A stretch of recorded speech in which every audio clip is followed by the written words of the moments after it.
times that we'll have you unmute to answer a question or ask a question or give feedback or information.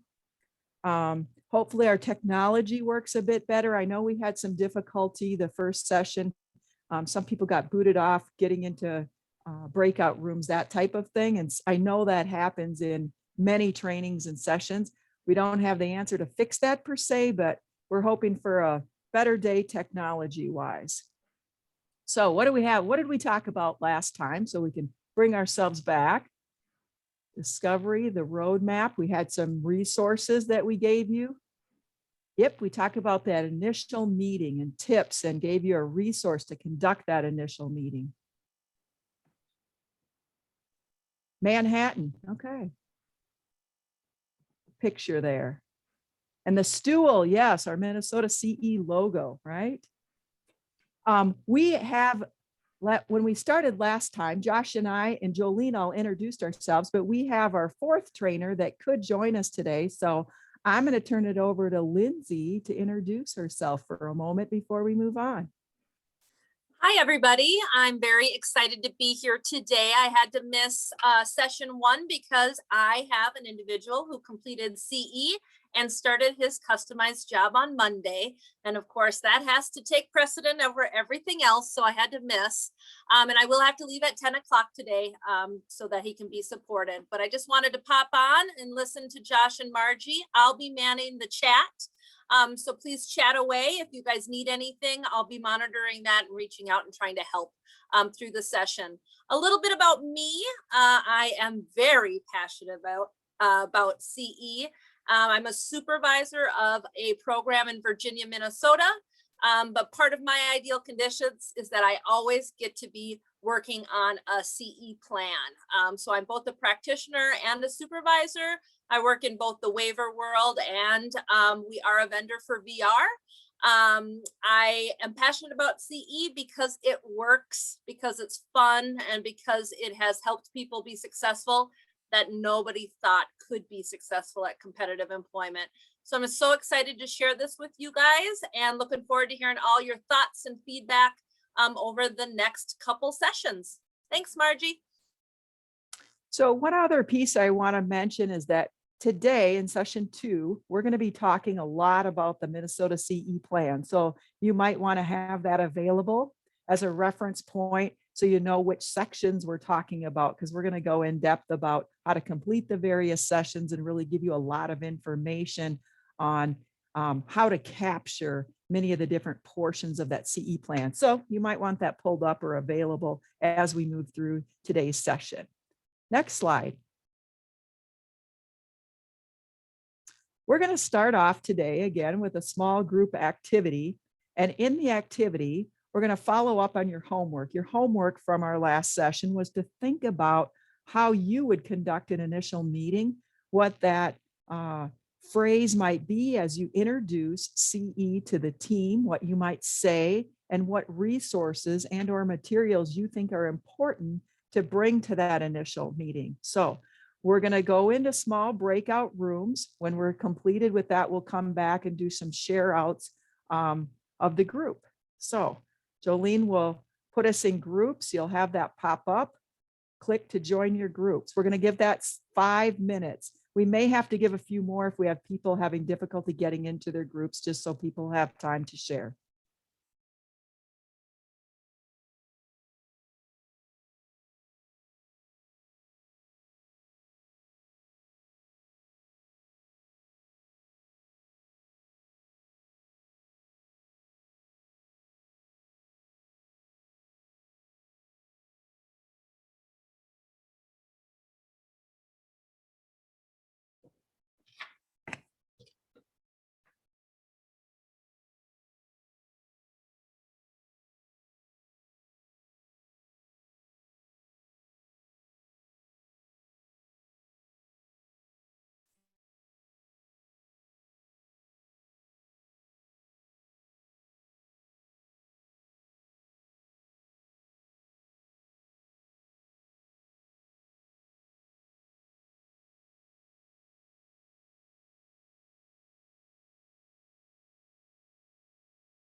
I just forget that I get muted when I come back to the large group. Looks like everyone is back to our large group here. So can we have a few groups share out? And I'm willing to start. I was in group 3, and we had lots of good ideas and information about using the VRS flyer that just kind of explains that overview to kick it off, using a visual resume to relate to the pictures, and really talking about the process to lay it out, saying and showing that we're not at the stage of job development yet. We're just getting to know you through this discovery. So with that, are there other groups that can share? You can raise your hand and unmute.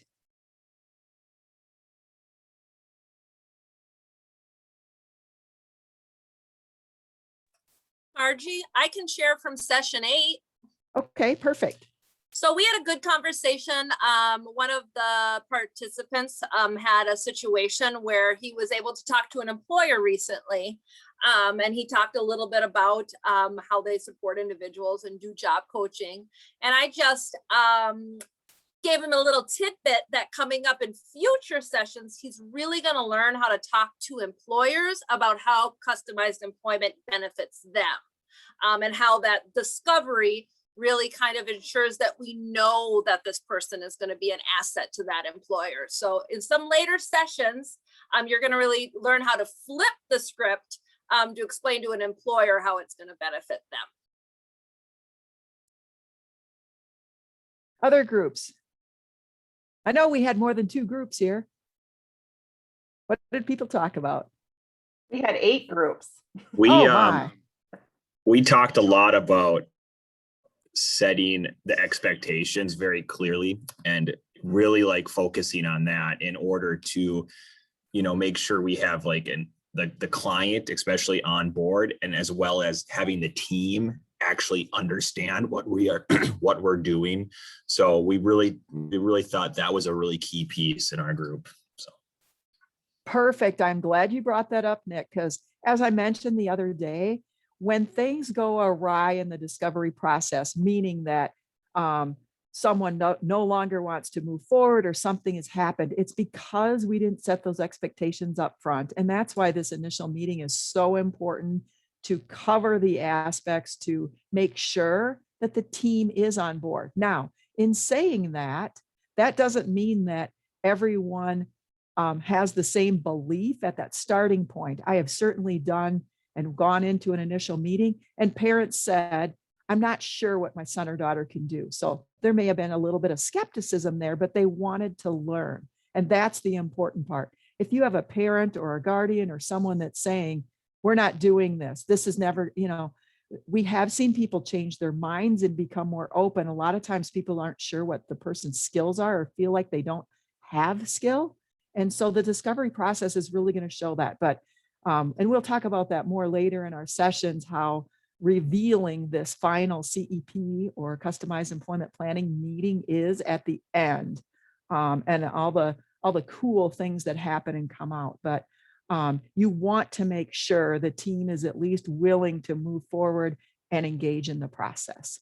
Any other groups?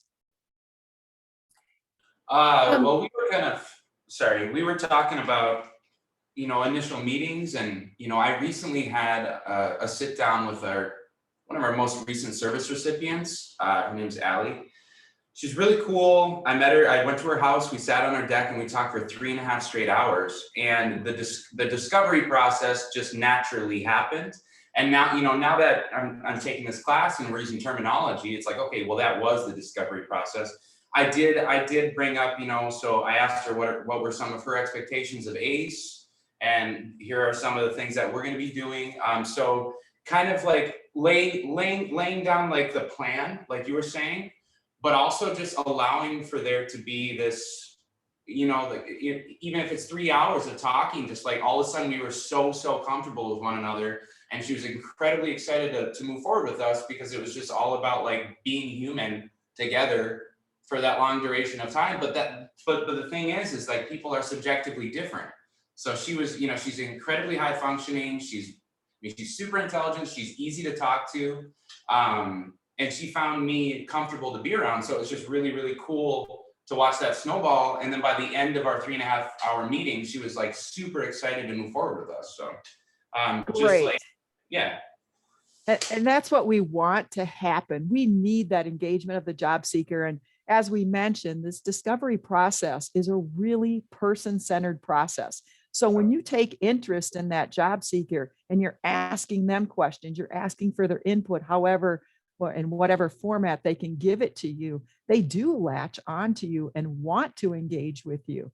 And I know not as much recently, but a couple of years ago, I had a lot of meetings with individuals who said, you know, no one's ever asked me what I wanted before.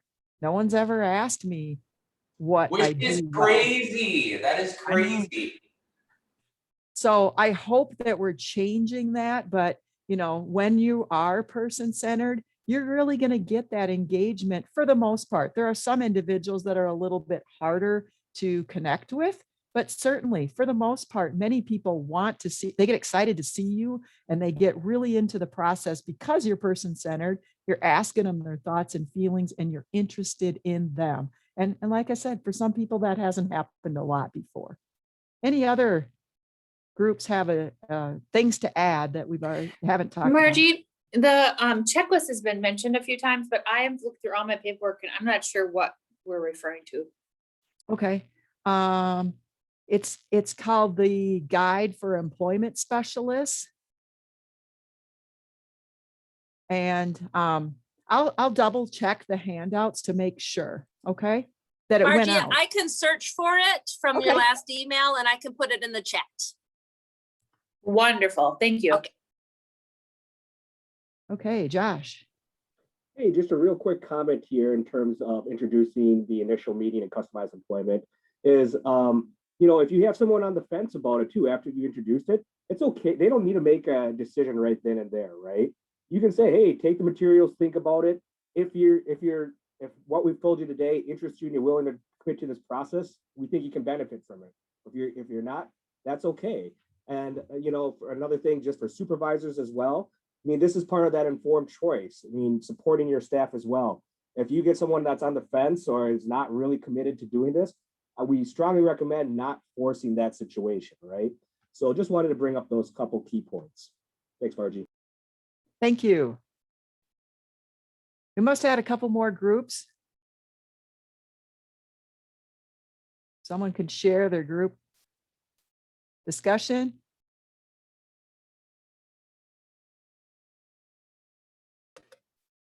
Yes, I can't remember what group I was in, but one of the questions was where we talked about how some of the clients, the individuals that we serve, just because we have an initial first meeting that they kind of think they're going to get a job like right away. So we were kind of brainstorming on how the best way to kind of let them know that, you know, this is a discovery process. It's going to take some time before we're actually doing job development. And one of the things that you will learn as we move forward with our sessions, you're going to learn some of the resources that we have that you can share and some of the things that you can talk about with that family about, you know, the discovery is getting to know the individual. And at the conclusion of this, you're going to have all the information you need to have a successful employment outcome. And so sometimes in previous times or past, we haven't taken the time to do that. When we take the time to do that, typically that'll lead to a more successful outcome. So oftentimes if parents say, you know, I don't know, this is a long process, I don't know if I want to start it, and I'll say, you know, we can always add to the discovery information we gather, and this is going to lead you to options, and we will have a list of places of employment to start the job development, which is really a step ahead of if you walked out to do job development with just a placement plan. You're going to have so much more information. You're going to have everything verified. Josh. Always a comment for me. Yeah, just wanted to chime in real quick here. You know, in terms of, I just want to say using the CE roadmap that we shared yesterday, right? That really lays out that process in a tentative time frame. And so when we're talking about, when Jason talked about, hey, how do we not just jump into the job right away? Use that resource because that really sets the whole process, sets the framework for the whole process step by step, what's next. So just wanted to follow up and encourage everyone to use that resource again. One thing that I talked about in the group that I was in is I read the room when I'm doing that initial meeting to say who's in there and how should I start. If I've got a job seeker that maybe doesn't come and sit down with the group, maybe they're pacing and maybe they're anxious about meeting someone new. Oftentimes I might start off with my visual resume so that they know a little bit about me. They understand what we're talking about. And I say, this is my story. I'm going to help you create your story.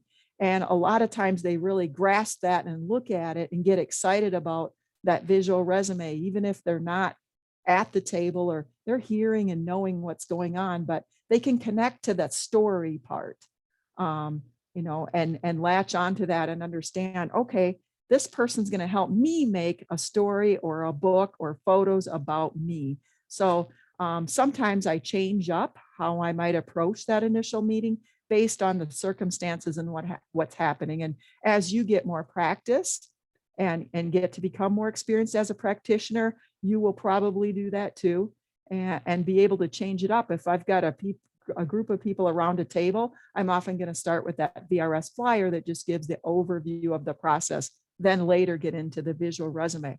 I bring all the handouts, and I think I told you the other day, I bring my checklist too, just to make sure I haven't forgotten anything through the process. Looks like we have a question in the chat.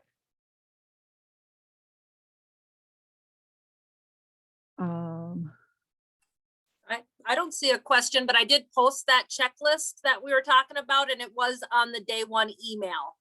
If you Okay, guys want to access it. okay. The question in the chat, there is one.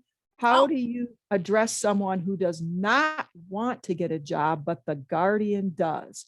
Okay, this comes up, and this can be a very difficult situation. And this is where you explain at that initial meeting, we need engagement and we need involvement. Because again, whether it's the guardian, if the individual, they're probably not going to engage with you and you're going to have a hard time completing the discovery.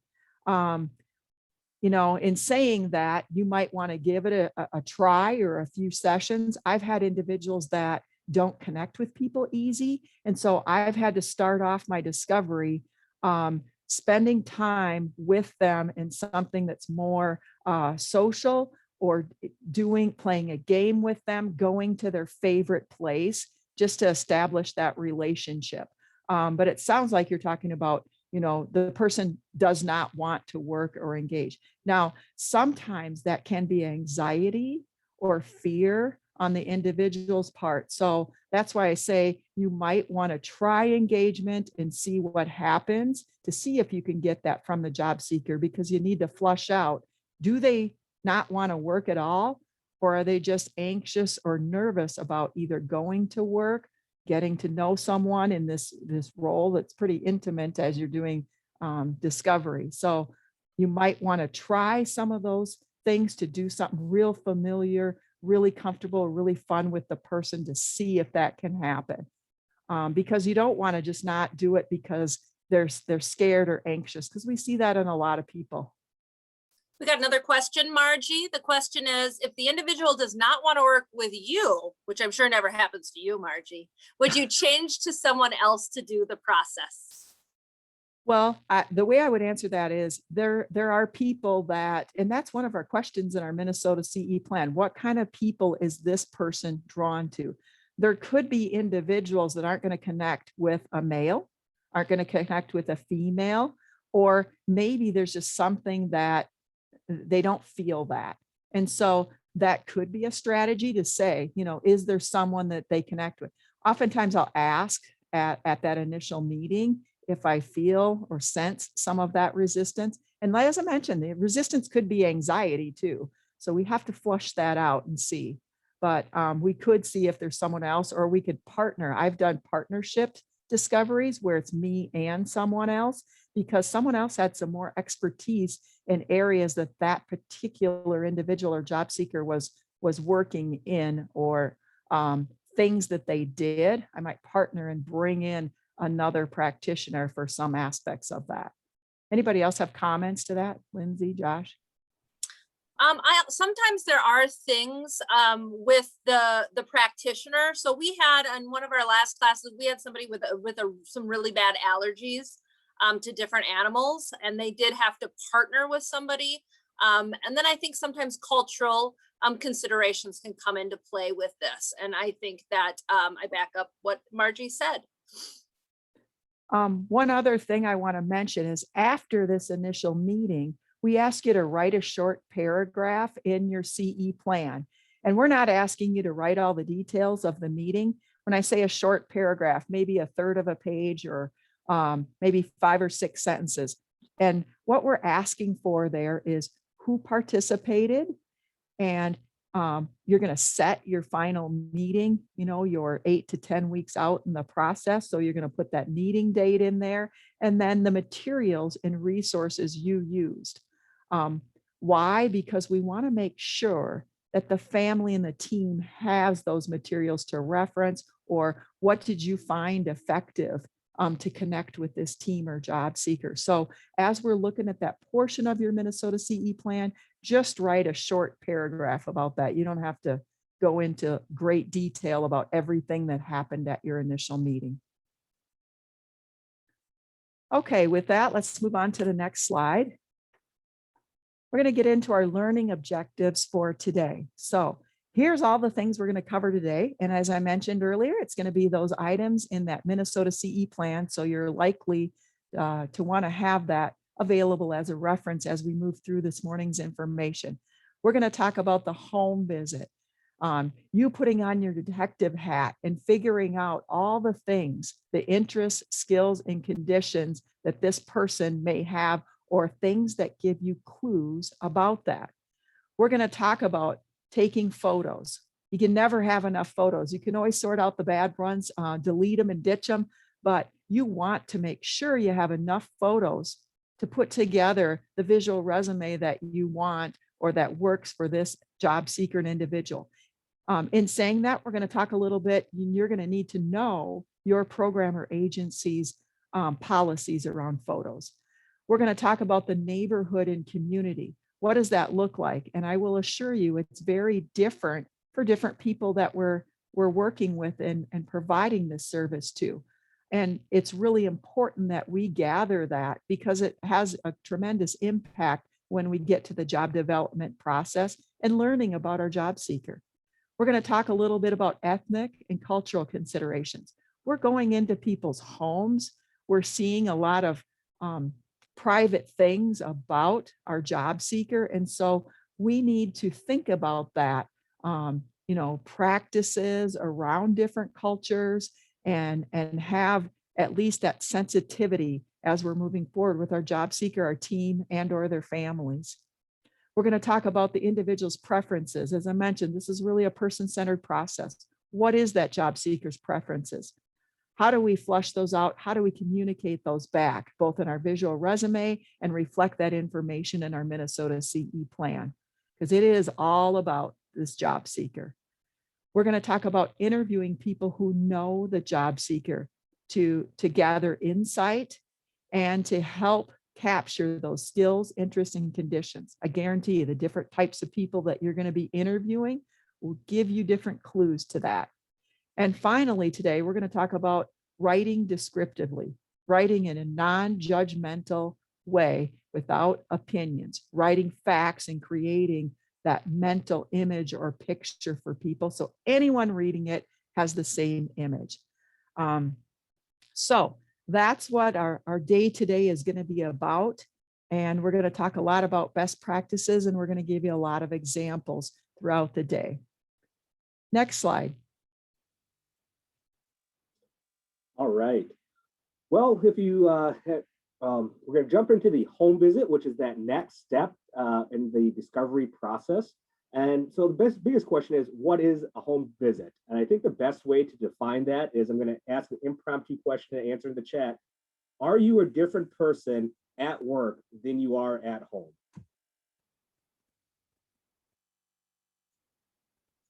Yes, absolutely. Yep.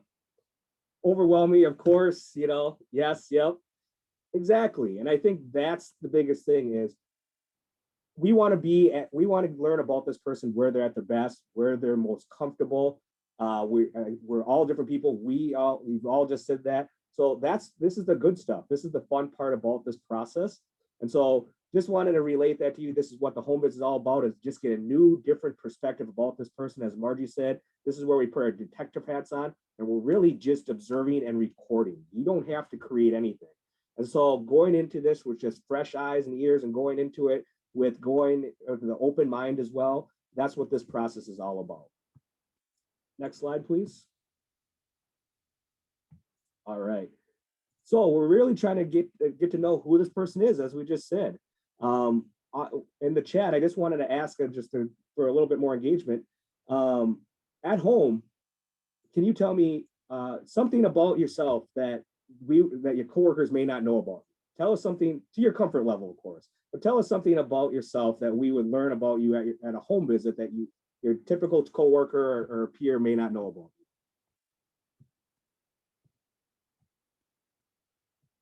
I have way too many hobbies. Throw a couple out there, David. Picky about cleaning. I'm really good at killing plants. So that might be an ideal condition. No plant care. I spend a lot of times playing video games, sewing, quilting. I have twins. I wear Marvel shirts. I love to do puzzles and balance checkbooks for fun. Balancing checkbooks for fun. I like that. Enjoying gardening, weaving chairs. That's a very unique one. Like home decor and cooking. Fantastic. I have a lot of books. What kind of books, right? Binge watching TV. Next episode in 3, 2, 1. You know, golfing and dogs. $5,000 worth of board games. I mean, that's a pretty extensive collection right there. My dogs are spoiled. All right, animal lover, love it.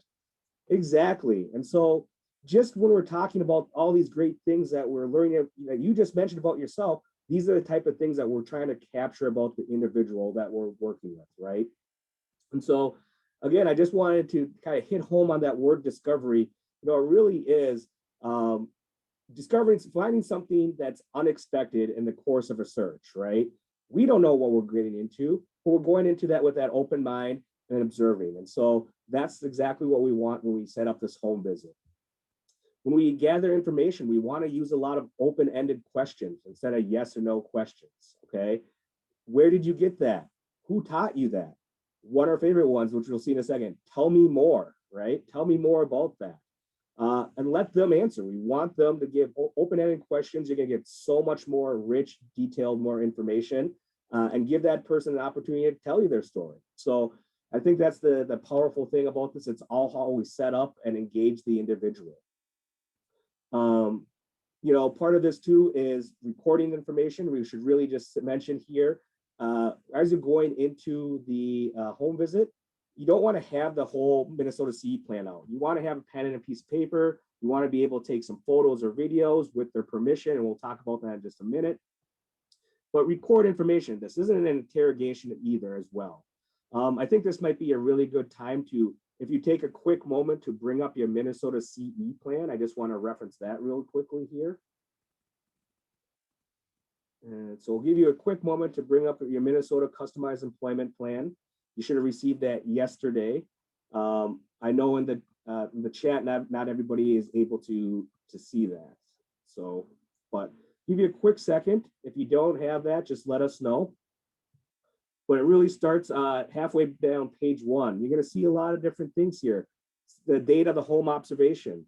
So setting that date, and we recommended right away at that initial meeting, hey, when the home visit is the first step here after this meeting, when would be a good time to set that up if they choose to move forward with CE, of course.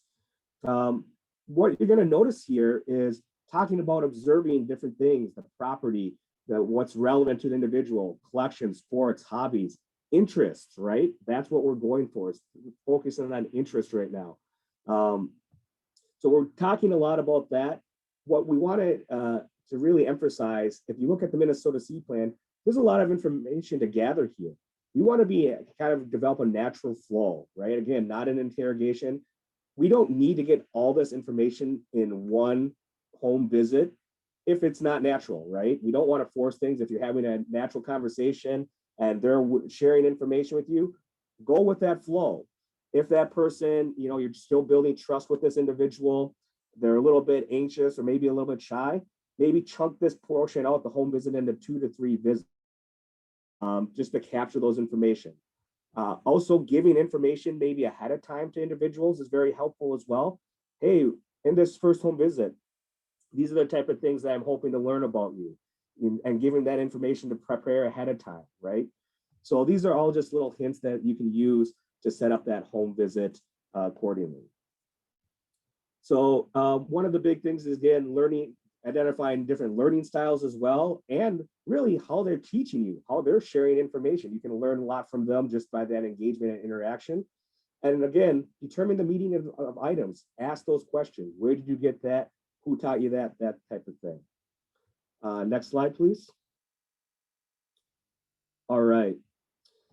So next, we just want to talk about setting up that home visit a little bit as well. We really want to be concise about our time frame. Obviously, we know that you are very busy with a lot of your other responsibilities as well, but we're really trying to find a time that works well for the individual and their family, or support, if that's a situation as well. We want to be courteous about their time too, because many times these home visits kind of happen late afternoon or early evening sometimes when they're available. Of course, with more and more people working from home or having that opportunity to, there's a little bit more flexibility in schedules that we found. But we just want to be specific about our time and stick to that time as well. We often say a good timeline is around 60 minutes or so. Really, that sweet spot, to be honest, for a home visit is you want them to ask you back, not kick you out, right? You want to have it be engaging. So, hey, you know, Margie was fantastic. We really liked, you know, she was asking great questions. It was engaging. It was fun, but you don't overstay your welcome. You know, they've had a long day, whether it's at school, a program, whether it's their folks working, things of that nature. Of course, they're interested in this process, but we want to be courteous of their time as well. If it seems like there's a lot more information that they'd be capturing, set that up, right? Say, hey, it's out, you know, that's a great thing. That's additional things to follow up on, but be courteous. Just say, hey, you know, it's reaching about that hour time. I want to let you get to your evening and whatnot, or whatever it may be, and then set up another time to follow up on those things. Okay. Special considerations as well. And this was kind of ties into what happens if somebody doesn't want to work with you or things of that nature. But special considerations of going to a home visit. Does the practitioner have allergies? Does the individual have allergies? Maybe they're sensitive to some sort of allergic to perfumes or colognes or those type of things that we should be aware of. One of the biggest things, of course, is safety, right? Safety first for yourself, for the individuals. So one of the things is, hey, what happens if you go into, you're asked to go to a home visit more in the evening times, and it's in a neighborhood that you don't feel completely safe in? Maybe that's a time where you ask a coworker to come with you, or talk to your supervisor about different options for that type of thing.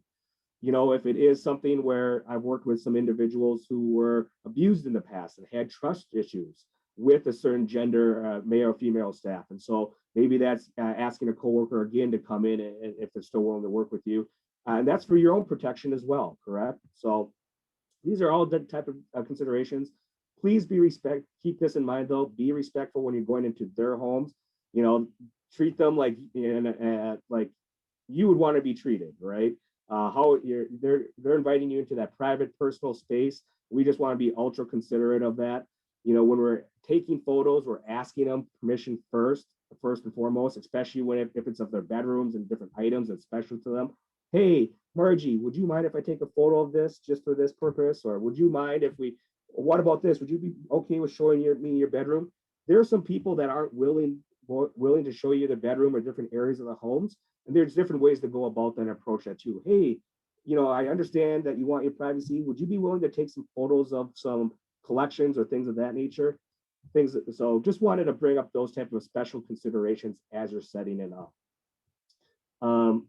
A quick story, I was actually working with an employment consultant doing a little bit of consulting on this CE situation. And the consultant, the individual welcomed them into their home and said, hey, would you mind taking off your shoes? And the employment consultant refused to do so.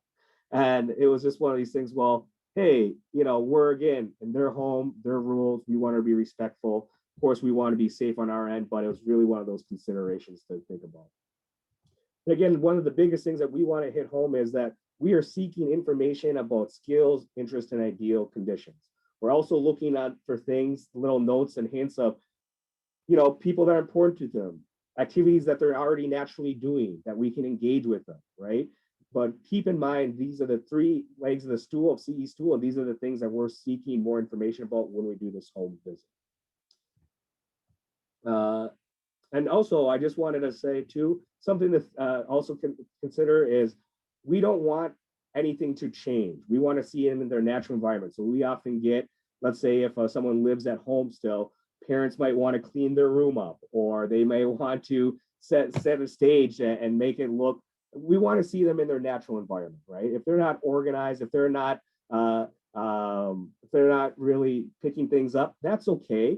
Of course, we want it to be to the comfort level, but we don't want to make it this artificial environment. So that's something to also explain to the family and the individual when setting up the home visit. So next slide, please.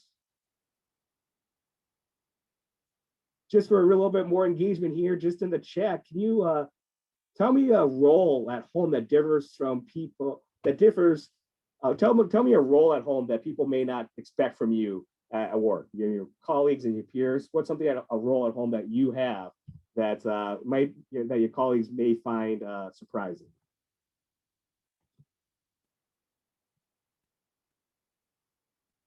Woodworking, I like that. Gardening, you're a student, all right. A cook in the kitchen, a landlord, great. Lawn mowing, shoveler, nice. Knitting, having borderline no responsibility, there you go. The spider killer, okay. I take care of the details. I'm a fake owner of a campground and trailer park while the owners are in Florida, great.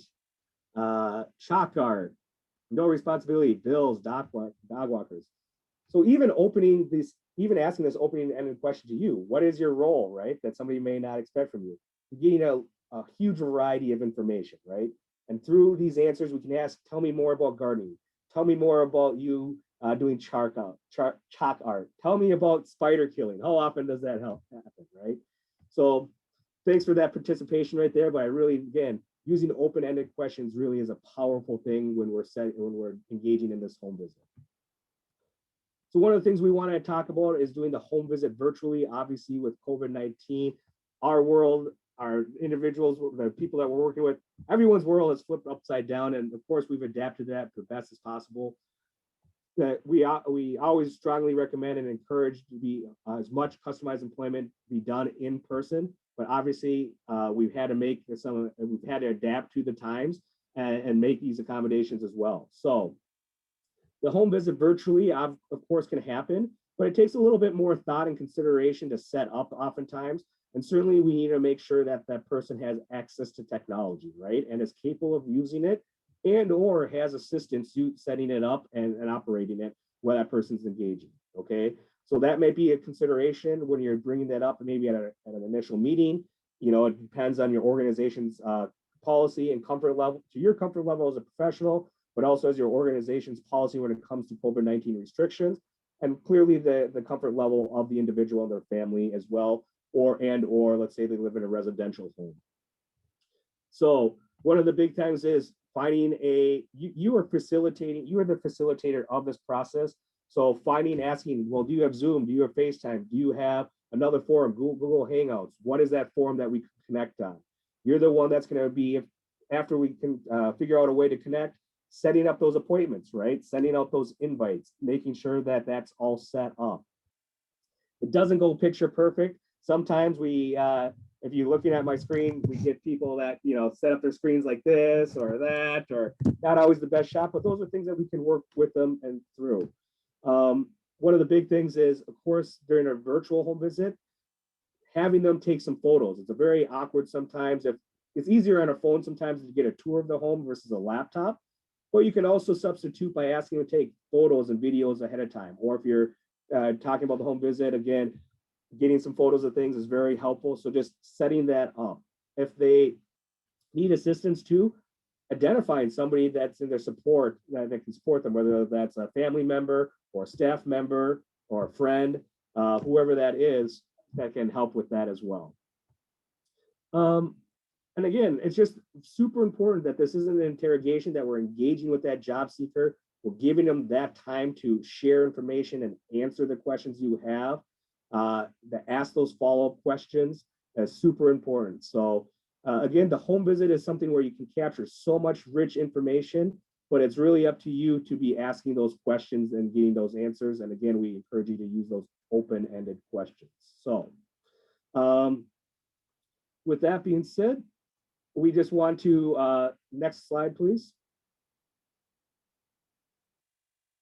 Quickly refer to, again, to that Minnesota CE plan as well, the home family community section. We want to make sure that each item in the Minnesota CE plan is covered.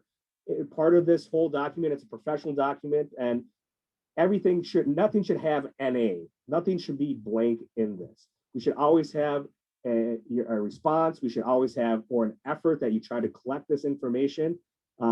What an incomplete discovery process looks like is having a bunch of NAs or blank information or very one-word answers. And you're going to find this because we're going to talk about descriptive writing later today. How do we actually capture all those details and that information? How do we record that in a way that it has substance?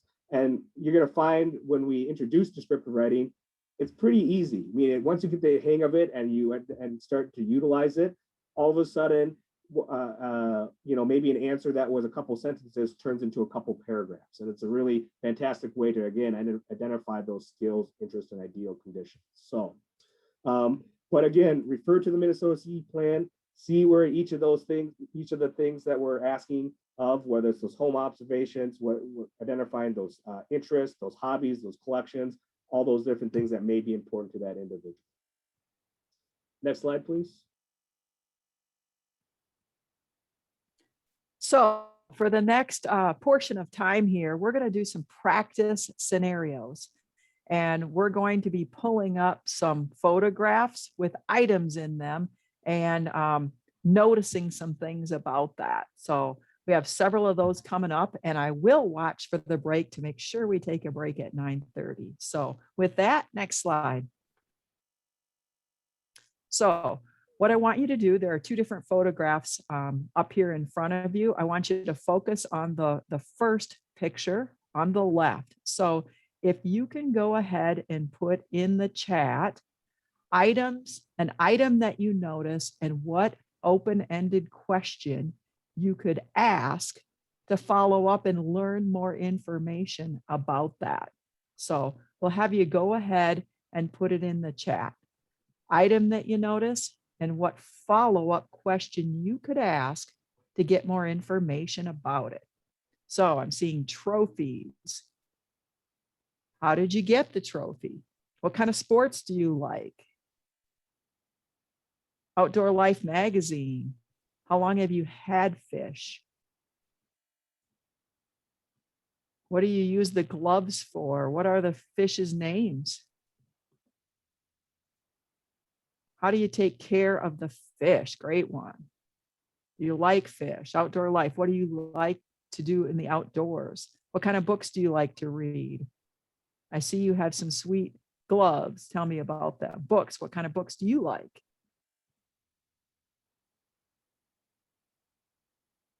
Any things so far that people haven't picked up on? And I know you're looking at a photograph.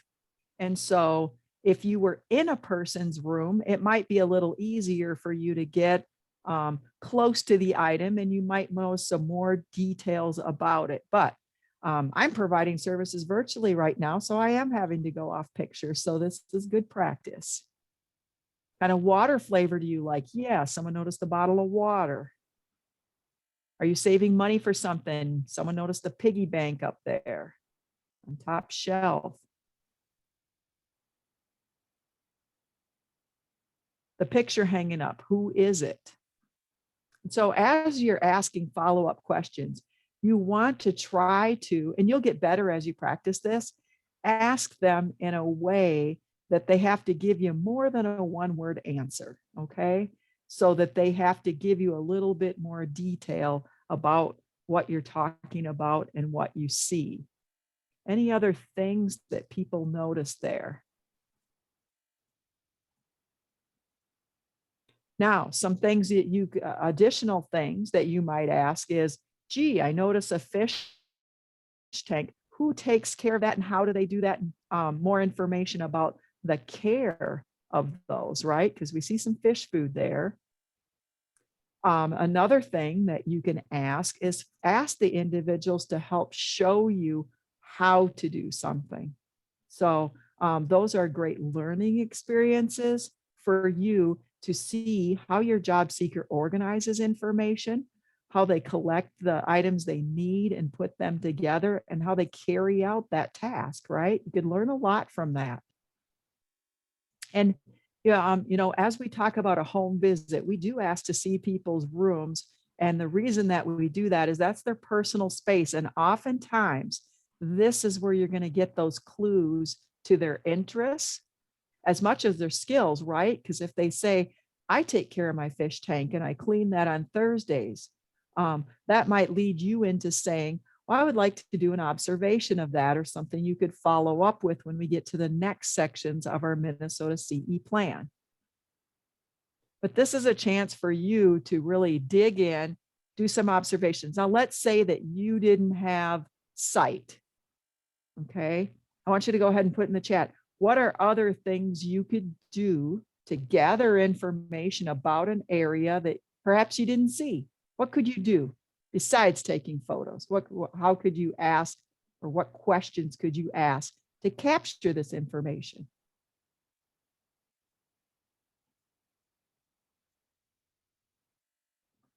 Tell me what you did this weekend, okay?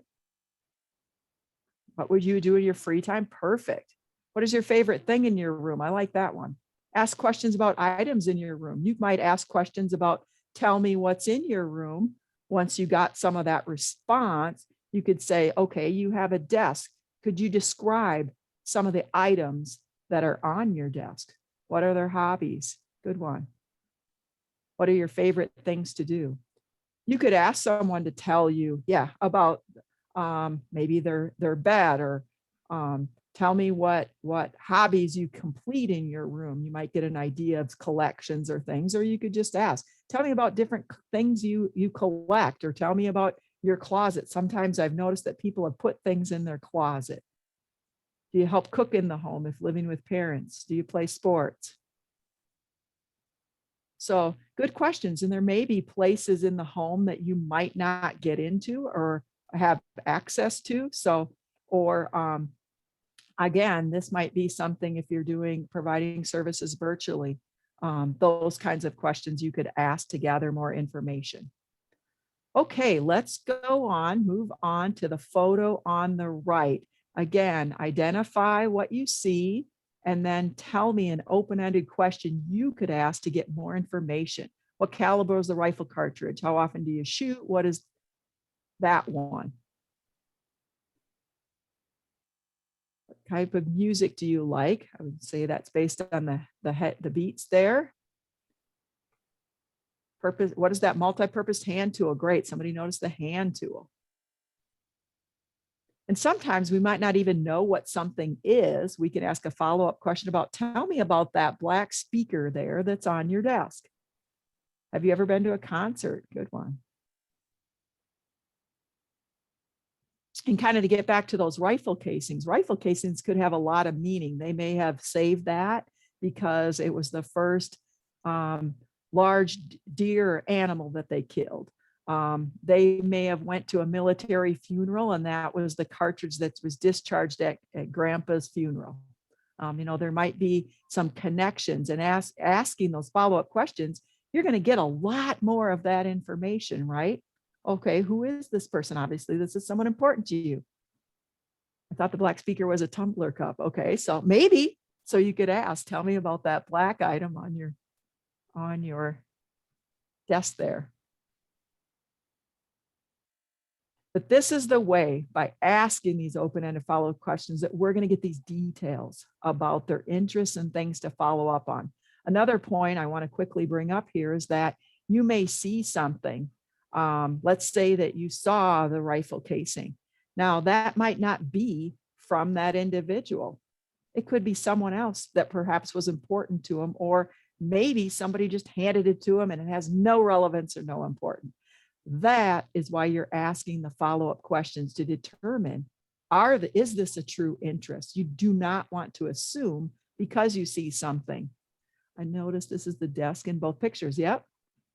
So you do not want to make assumptions. For example, if you see a trophy on there, you don't want to assume that it's that person's. Maybe it's someone else they admire. Maybe it's an older brother or a father or someone else that they admire, or someone else gave it to them. And again, it could have no importance to the person at all. That's why we do this follow-up portion. And I will say that virtually, that's a little bit tougher to do. If I were in person, I would be able to get that information a little quicker. So when I get photos like this, I'm going to have to ask a few more questions than I typically would. But you're getting the idea to do that and how to ask those questions. I would. Margie, we're getting a couple things in the chat here that are kind of lending to what you're talking about here about not assuming things. Okay. And I just wanted to follow up on that. A couple of comments were, maybe they bought the trophy to feel cool. So sometimes when you assume that the trophy is something regarding sports, you're going to get false answers, because sometimes it's hard for somebody to say, I bought that trophy because I think it's cool. So if you say something like, how'd you win those trophies? You might get a false answer. The individuals we support are extremely good at trying to assume what we want to hear and telling us what we want to hear. So like one that struck me is with the books. If you ask someone, do you like to read? And they actually do not have the skills to read, that can be a difficult answer for them to give you. So really try to start out with really open-ended, like, tell me about those books. And then if they say, I love to read, then follow up with that. But sometimes I get some false answers if I assume a little bit about that item. Thank you for that support, Lindsay, because I can't see the chats coming up awful fast. And as I'm talking, sometimes I don't see them all, but fantastic point. So it is almost time for our break here. We are going to have a poll question we're going to put up here. And the poll question is, you can answer it and then go on break. What amount of time would you schedule for a home visit? With that, it is 9:32. So once you've answered and submitted your poll, come back at 9:42 and we'll talk about that.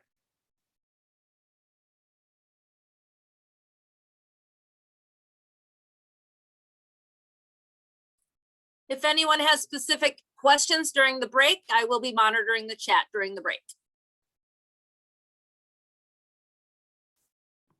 To keep people under control. It was really sad. Because I went to school for occupational therapy, and people were in, where their arms were just tied together, or they had splints on where they couldn't bend their arms because they abused themselves. So it was sad. Okay, I hate to interrupt this great conversation. Little extra history here, huh? Thank you, Wanda. Yeah. We're going to move on to the next slide, and I want to address the poll here as we move forward. We had 47% say 1 hour, 28% say 1.5, and 22% say 2. And we had one person say 3. So I typically plan for this an hour to an hour and a half. As Josh mentioned, you don't want to overstay your welcome. However, you want them to make that time available. And I've done quite a few home visits. I would say the average that I'm on is about 60 to 70 minutes. I have had some that went over because the family was really chatty or the individual really got into showing me things. And then I'm going to go with that lead and let that happen. But as Josh mentioned, we want them to invite you back. That may take the course over more than one session. A home visit isn't necessarily just one session. So, and if it's getting long, you could say, could we schedule another time? Or there might be a time there you want to come back because there's new information you learned through through capturing everything on your CE plan, you say, hey, would that work to come back to your home? So, but so most of you have that correct. It's going to be between an hour and an hour and a half. But if that takes you a little longer, or, if things tend to wrap up, it's okay to say, and judge that by the situation and what's happening there. Okay, we're going to do a little bit more practice capturing information. And these pictures that we have put up here may not have as many items, but again, we want that practice of what are you noticing and how would you ask that follow-up question to get more detail or information. So let's start with the one on the left that has the blue background.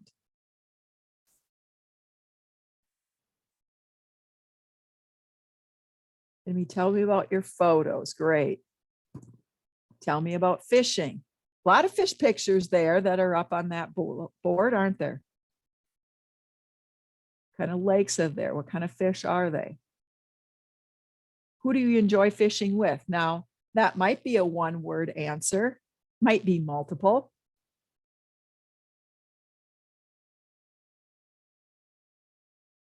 And part of them, as we're looking at this, we may not be able to notice, is that our job seeker in all of them? Or is that other individuals? Great, somebody noticed some of these are taken in the winter. You see some snow in the background and the fish are frozen on the background of snow and ice.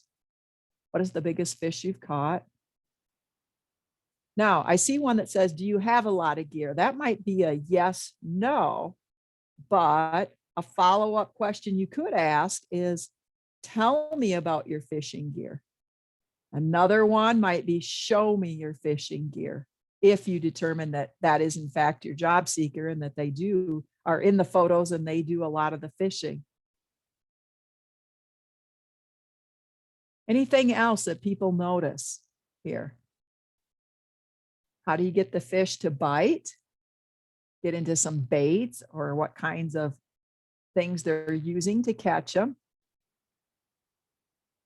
That's a different one. How do you feel about walking on the ice? Or you could say, tell me more about your ice fishing experiences, right? Do you keep your fish? We see them there. This could lead to a whole bunch of skills too. Perhaps they fillet the fish, cook the fish, and eat the fish, right? There could be a series of things that happen. Referring to the wall color.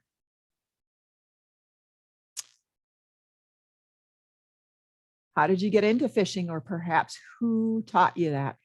Fishing could be something that the person may really enjoy, or maybe it's something that they not necessarily enjoy a ton, but maybe it's about the time they spent. Maybe they're going with their dad or grandpa or someone else that's important to them, and this is the activity that happened. So that is why you ask the follow-up questions, to determine that, not just taking information for what you see. When did you start fishing? How did you get into it? Great follow-up questions.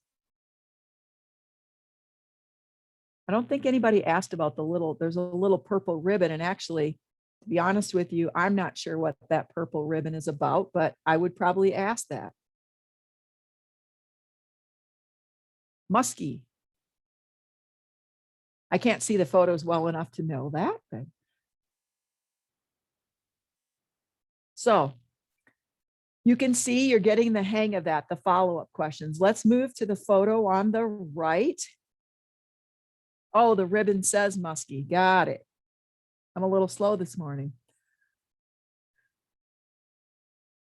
Might be a ribbon that they won. Tell me more about the ribbon, right? We might find out that they won that from some sort of tournament. So let's move to the photo on the right. What things are you noticing? You're looking for detail here. Tell why you prefer both phones. What apps do you have on the phone or tablet? Are you more of an Apple or an Android? Do you use your phone to talk to anyone?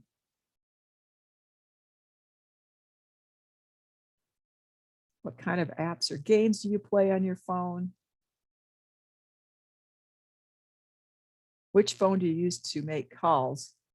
Why two, right? I see two different devices. Tell me about your devices. Oh, good. Different kind of thought. Do you use that for nature photography? Music, you could learn a lot about their taste or their photographs if they took photographs. What about the background? I might ask because I'm not sure what it is. What do I see there? Tell me about that background. Oh, it could, and somebody else commented that they look like bed sheets. Maybe those photos are taken on the bed and that's their sheets, the camo background.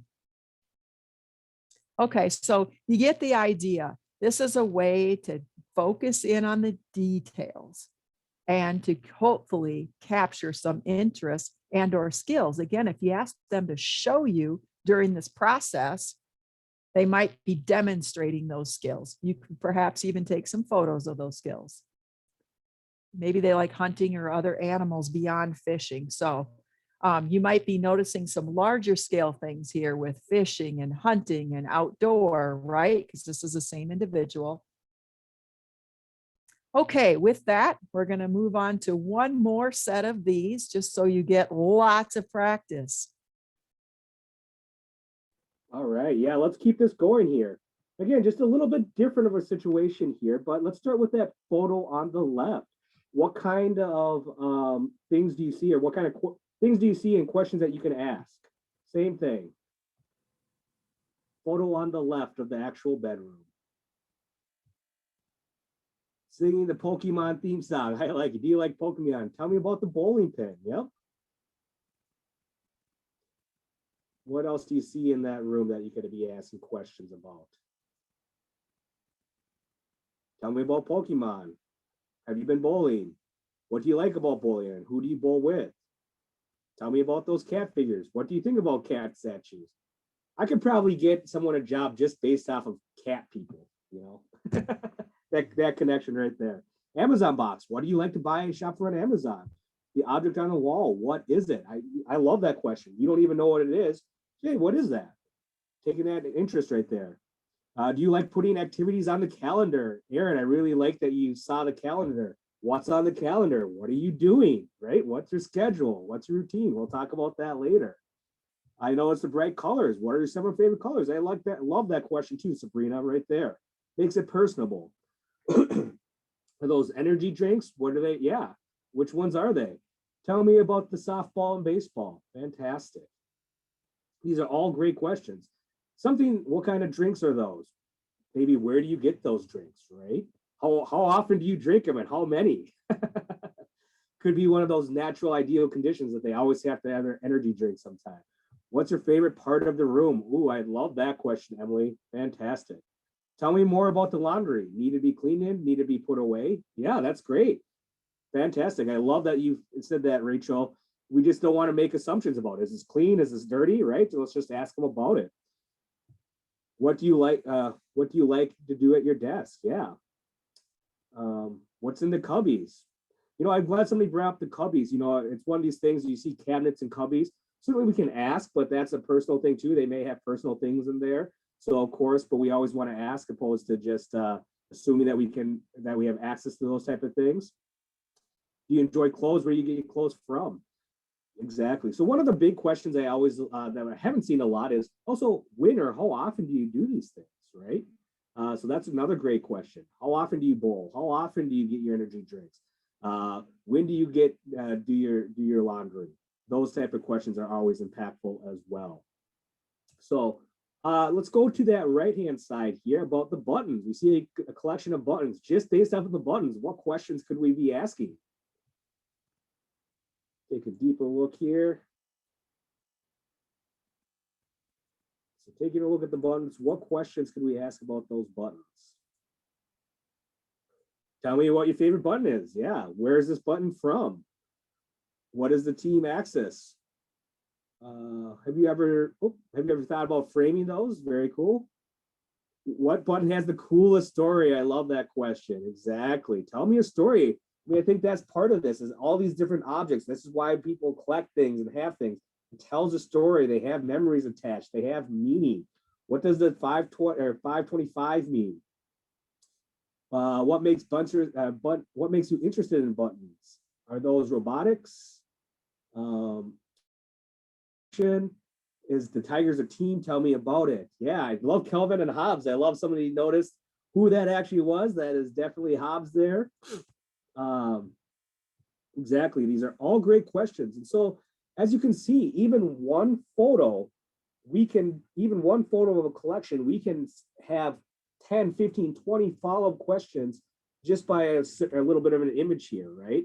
This is the nuance of discovery, following up, observing, asking questions, and following up. And you guys are doing a fantastic job. Already, you can see that people are going to respond in a different way and give you a plethora of information that you probably wouldn't get otherwise. And again, why we emphasize this taking place at the home. You're not going to get this type of information at, sitting in a conference room at a day program or sitting in an office at a school or things of that nature. This is why it's so important that we hopefully build that trust where they're willing to share this information with us. So absolutely fantastic, everyone. I really think that hits home right there. Before we jump into the next slide, what questions do you have for us in terms about setting up the home visit or observations at home? What questions do you all have for us? We'll give you a moment to respond to that in the chat here. Or feel free to raise your hand or unmute, whatever you feel comfortable with.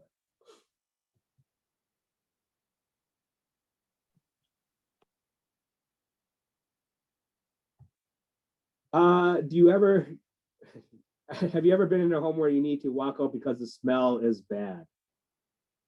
I would say that I tolerate it, or I breathe through my mouth, or come up with some other ways, or Margie, I'm just being honest. I'm just being honest here. Certainly, maybe if it's a time limited thing, you could also ask me, hey, can you show me some stuff outside? And are there any things that you do outside? Or maybe that's again, yes, mind over matter. Exactly. There's a will, there's a way.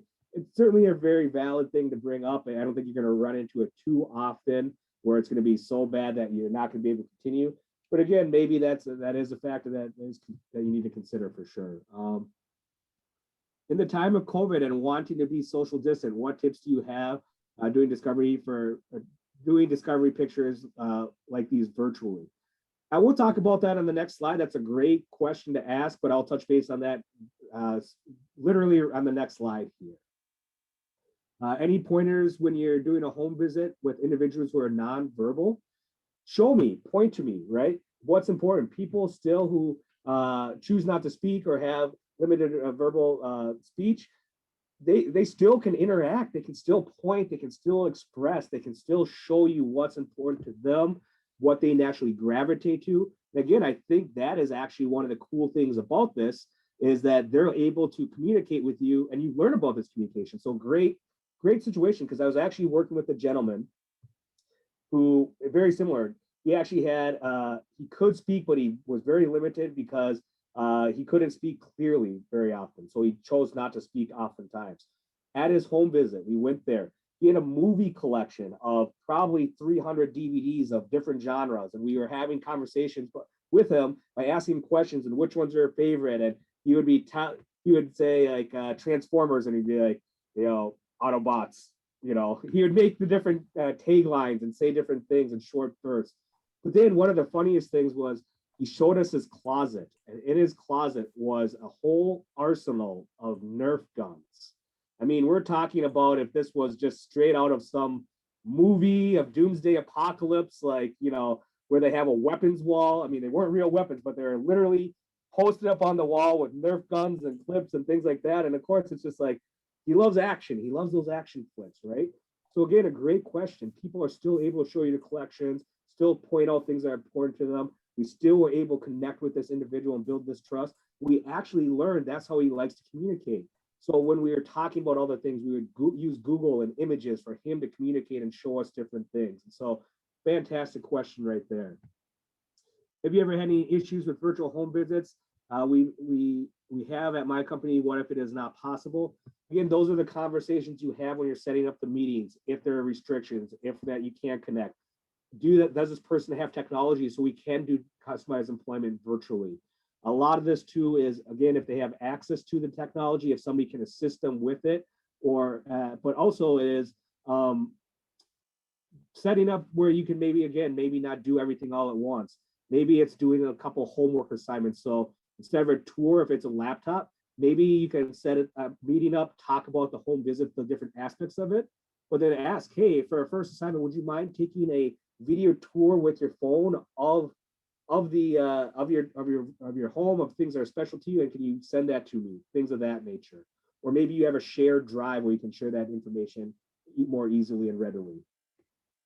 A lot of great questions here. I hope we can get to all of them here. Certainly I want to be cognizant of time. Any questions that we don't get, we will certainly follow up at the end and or during the emails, in email as well. We just want to make sure we have time for everything, but these are fantastic questions. How can you help an individual feel comfortable sharing at home if they're ashamed of something? I know grandma has that fear. Yeah, I think that's a great thing, Emily, to ask is, again, we're just getting to know this. Some people are super animated and gung-ho and ready to share their life with you. Others, this is you have to build trust with anybody. In any new relationship that you're developing with anybody, regardless of ability, you have to build trust and rapport with them, right? But I think that's one of the things is, again, taking interest. How do we feel when somebody takes an interest in us and asks those questions? We feel good about that typically, right? If it's in a proper context, a proper approach. So that's one way to build trust.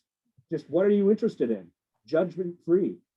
Another thing that I always set up to, Emily, is just that in building trust is, I always tell people when we start working together, hey, process is all about you. I really want to help you find your goal of meaningful employment. And so this is a process where you can always ask questions. This is a process where you can always have a voice, right? Build that trust with the person by setting that the groundwork for this process with them. So again, it looks like we have so many great questions here. I just want to make sure that we have time for them. We certainly take note of them. If we didn't get to your question, we'll certainly move forward with our follow up with you in an email or after the class. So real quick, taking photos here. Again, one of these things, setting it up, take lots of photos. The more that you can take, the better. If you're in a live tour with somebody, they have collections, again, take a quick snapshot and ask too, hey, mind if I take some photos here in your room? You mind if I take a photo of that collection? As you saw with the buttons, even capturing that one picture of buttons, you're able to ask a lot more questions about follow up on questions because you took that snapshot. So the more pictures that you can take, the better. Action shots are great. A wide variety of different situations or different activities or rooms or things, fantastic. If it's appropriate to get a video, pictures worth 1,000 words. How many words is a video worth, right? And one of the biggest things is as you're capturing information, of course, check with your organization's policy on this, but back up your photos, send to an email, have in a stored drive, put it on a USB. Make sure that's just not on your phone. I've had that happen where I've managed staff who've done this and they've lost their phone or they dropped their phone or it broke or whatever, and they've lost all this information. So back that up accordingly in a safe place and also share these photos with the individual. This is just something that I've learned through my own marriage, but I have to get approval from my wife before I post any pictures of us or her on my social media. So just like that, I have to be cognizant of no one wants a bad photo of them up and running, right? So these are their photos. We just want to make that sure that you're sharing these photos with them, making sure they have a voice of which ones they want to be using, they feel comfortable you using as well. So next slide. A lot of great questions there. We're going to switch gears a little bit here and talk about many components of our Minnesota CE plan. So we're going to move along to some new sections on the plan and talk about how to capture that and how to reflect that. So next slide. We talked about this neighborhood mapping or a neighborhood, getting to know their neighborhood, what's in and around them. And we have a picture up here of a very metro area with townhomes that are all directly connected, maybe multi-level living. The neighborhood is really important to our job seeker and capturing some of that information, right? There are people that live in very rural areas that it might be 30, 40 minutes to a town. It could be 15 to 20 minutes to the little local bar and church, right? but we want to help flush that out and say, what is around this person? One of the best ways that I find to do that is to take the individual.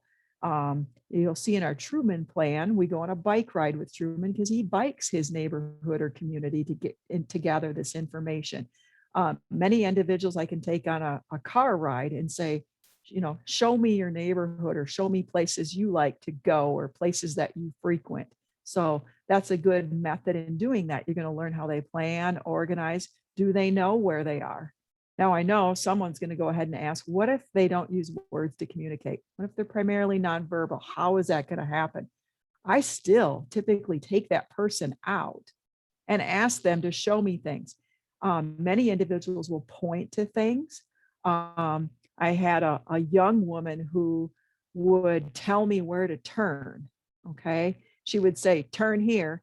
She's trying to take me someplace, and that might be the only word she uses. She's not going to say, give out street names or anything, but I guarantee you, if I tried to take a different route with her and I was doing some transportation and I didn't go the way she thought, she would tell me, Margie, you're going the wrong way. Turn around.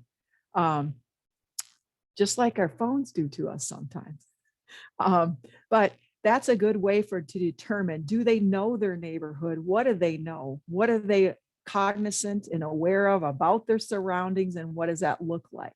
Again, you're going to know places that they visit. There are some individuals that, after going to school or something, every day they get out their bike and they go for a ride, or they go for a walk, or they go for a walk with someone else, perhaps. Those are great opportunities for you to learn what's right around. The other part of that is, I notice when I'm walking, I might see signs right out in front of someone's house that they might own a small business, and it might be in a shed or in their backyard, or they might do a salon and nail thing right in their basement. So you're going to pick up some key pieces of small businesses that might be right in the neighborhood that you would never find if you were to look online, or might be posted in other ways. There's just a small sign there. You might just notice something walking around the neighborhood. Again, you're going to want to know what some of those places of interest are for that job seeker. Where do they go? Do they have things that they like to look at? Do they like to walk a certain direction or path? What is that?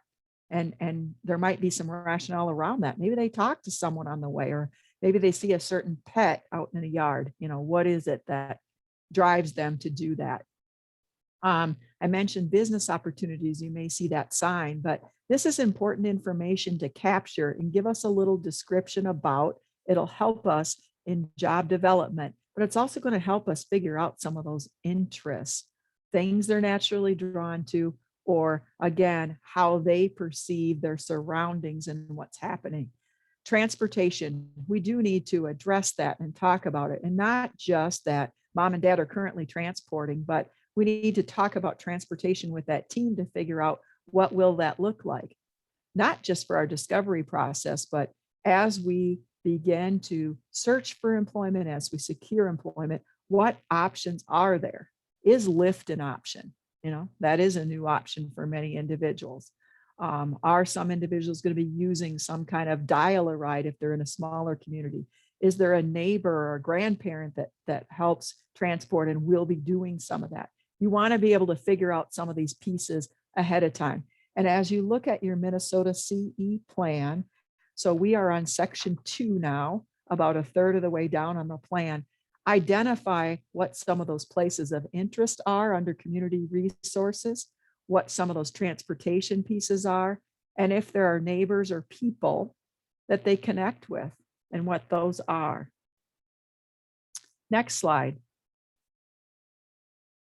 So that was a little bit about our neighborhood. On a larger scale then, not just their immediate surroundings, what is in their local community? And as I mentioned, if they're in a rural part of Minnesota, that community could have some pretty big boundaries.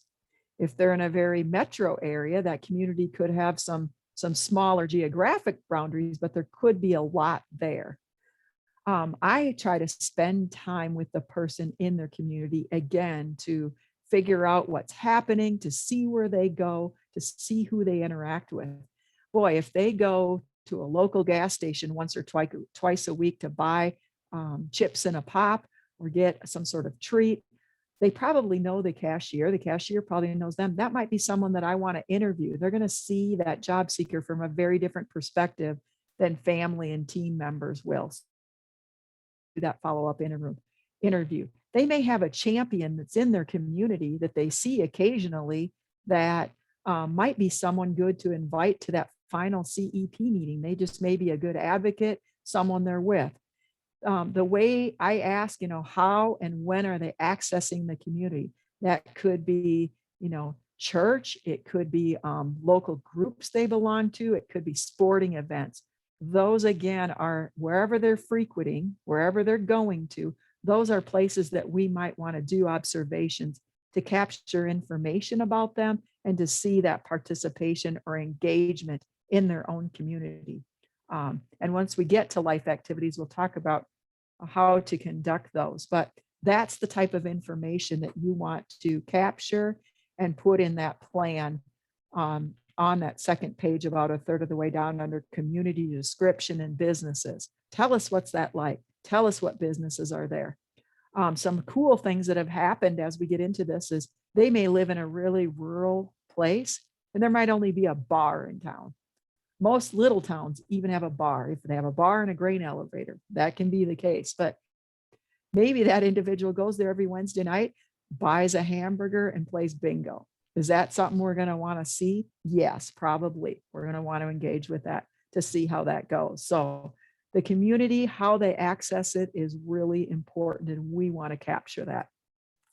Next slide. So as we're gathering and documenting this information, we're also determining their network. Who are those people that they're seeing? Who are those people that they're engaging with, whether it's a sport team or fans, whether it's a single place of business that they're purchasing something from. You can ask the individual. I had individuals that say, well, I help my mom shop. Okay, well, where is that and what does that look like? They might be real familiar with that store. And so we want to help capture that information about who their network is. And as we move forward with determining which life activities we're going to follow up on, and we'll talk about that when we get to it, but it's those ones where we're going to capture those skills, interests, and conditions. Where they access the community, how they're doing that is often items of interest. Not always. Sometimes it's something somebody else sent them to, or maybe they don't like the activity itself. It could be the social piece of the activity that they're going for, but those are the things we want to determine. And again, I mentioned it, this may lead to additional people to interview or invite to that final meeting. Remember, you have your detective hat on, and these are cookie crumbs, as we refer to, and you want to follow the cookie crumbs. Gather all that information that you can, because in the next steps, after you've captured some of this, you're going to need to determine where to go and which life activities are going to give you the most information. Next slide. Great.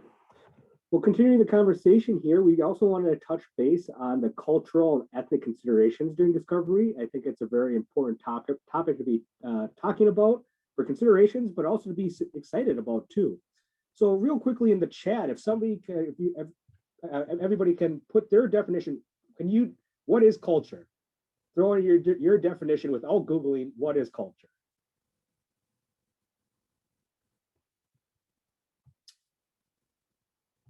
So think about it for a minute and just throw in the chat.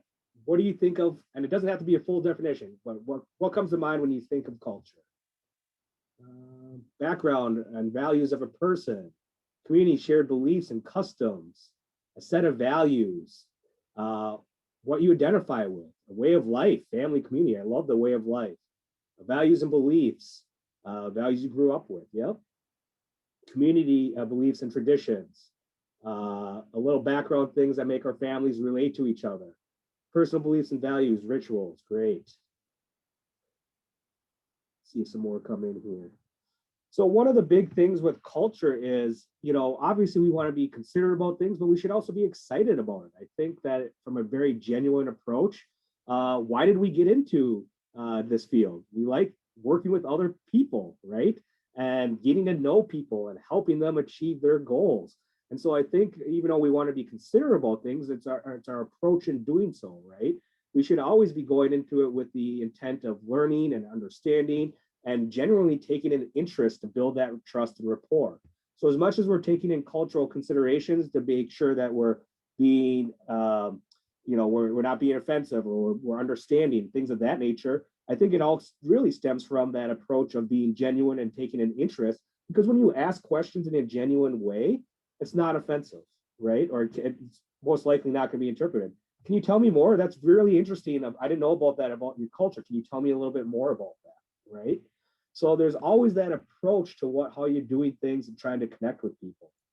So that's such an important thing to talk about, because culture and ethnic considerations is such a wide variety, but it's also a really exciting piece for many people to share that with you.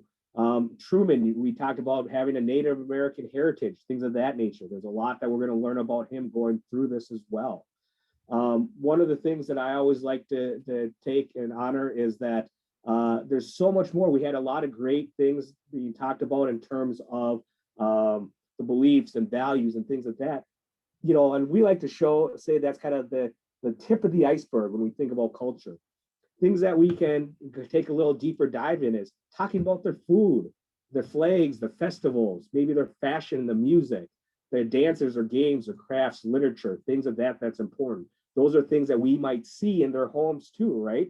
Things that we may not be familiar with, but again, take that perspective of just being curious, right? Asking those questions in a genuine way. Categories can really you can really take a deep dive into culture as well. There's the different communication styles and rules, notions of or concepts of different things or attitude towards. One of the big things, so I worked with an individual once where their particular religion and beliefs were that they were very respectful and open to all people, but they wouldn't shake hands with women. And so I was working with a staff who I had to talk to them about that ahead of time, saying, hey, this family is interested in this service. They want to find employment. Just to let you know, their personal beliefs and religion, they won't shake hands with a woman, and we had to have that conversation and dialogue. And ultimately we came to the conclusion of the staff said, okay, I'm here to provide services and I want to support this person. That's okay. They had a very respectful relationship, but that was just a consideration we had to have a conversation about. So just thinking about things of that nature as well.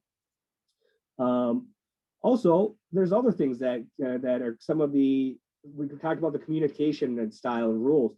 Their facial expressions or eye contact or personal space or body language, tone of voice. Those are things that we can take into consideration as well. All are those cultural things, and just taking note of them and asking questions again. We also taking a deeper dive and asking questions about modesty or leadership or friendship or courtesy and manners. What does that look like? Again, how do people live? And that's what it's all about, and just asking those questions. So just when we talk about some of these other things and talking about values and some of the shared beliefs, what are these other things that we can expand on and ask when we're taking interest in their culture? We can talk about ancestors or elders, or we can talk about expectations.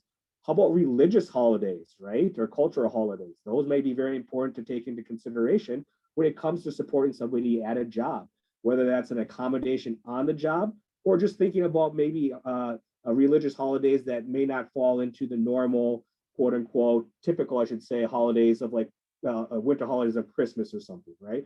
But that person may need to have that day off.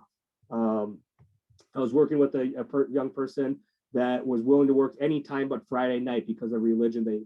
They had their set time that they couldn't do it at that portion. So again, just understanding, learning more about them, respecting that. And again, we're here to just absorb that information and ask more questions so we get a better understanding of where they're coming from, what's important to them, and ultimately, what are some of these ideal conditions that we can pull from these as well, right? What are these things that are going to help support this person be successful because this is important to them? So again, these are just some examples of the culture and ethic consideration.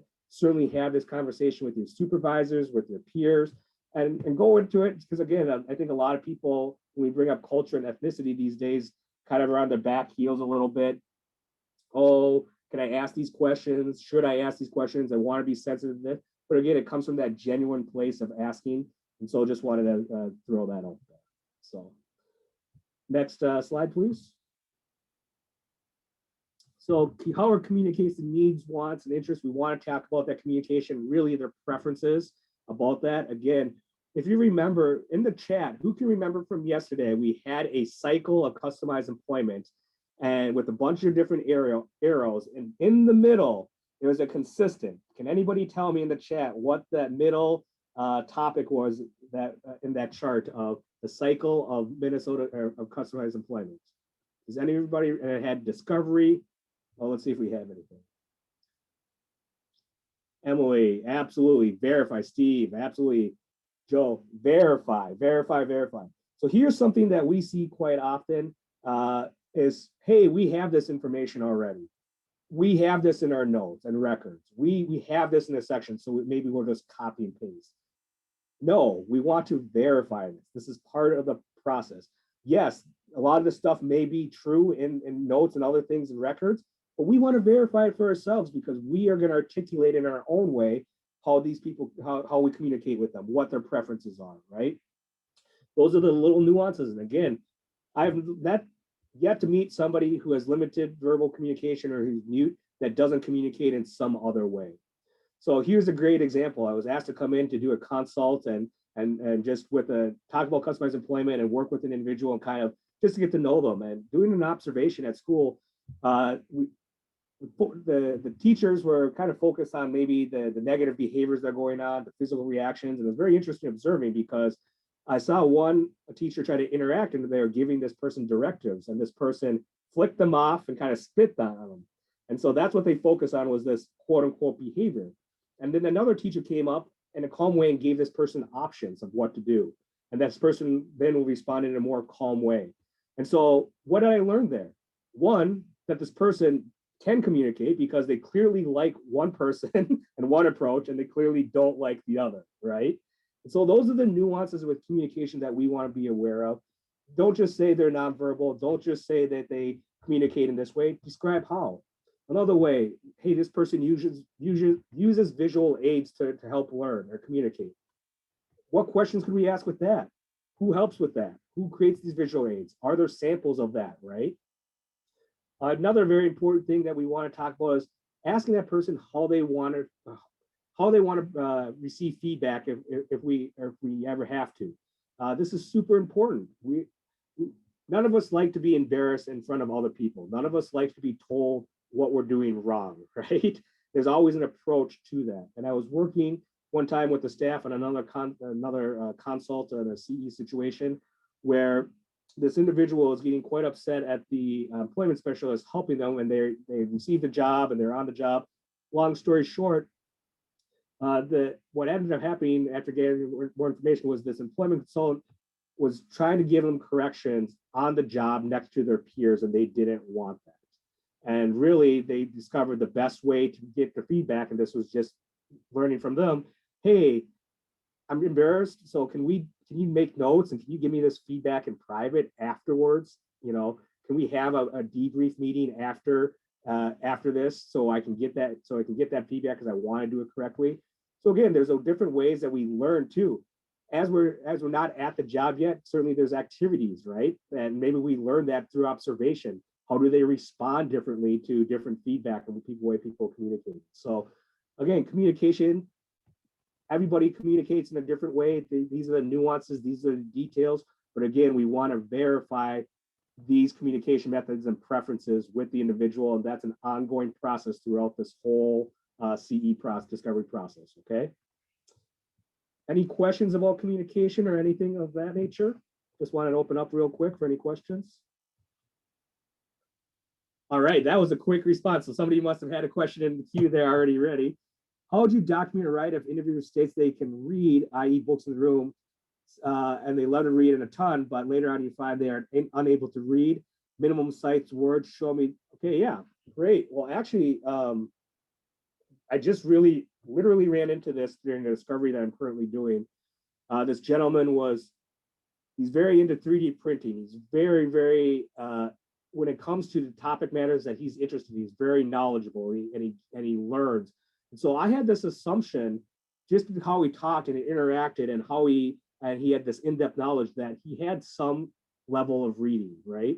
Well, the truth is that's actually one of his major, and it's one of these assumptions I made that he could read because of all the knowledge that he had on certain topics. But he was learning through videos, through YouTube, through different networks. And he has also a staff that he works with that will read to him. And so I didn't learn about it. He was even writing. So that's another thing. So he's passionate about writing his own sci-fi stories and things of that nature. And so as a writer, I was like, well, I made this assumption that he knew how to read. But then later on, during some of the interviews with his parents and other things and other people who knew him well, that was actually one of the things that caused him anxiety, is that people thought he knew how to read and he couldn't. And so again, these are just things that we learn about them. As far as documenting that, we'll describe that. We're going to get to that in descriptive writing in just a little bit. So hopefully we'll answer that question. If we don't answer that question during the next couple hours here, certainly we can follow up and have a conversation with that. Would be a fantastic question. All right. Next slide, please.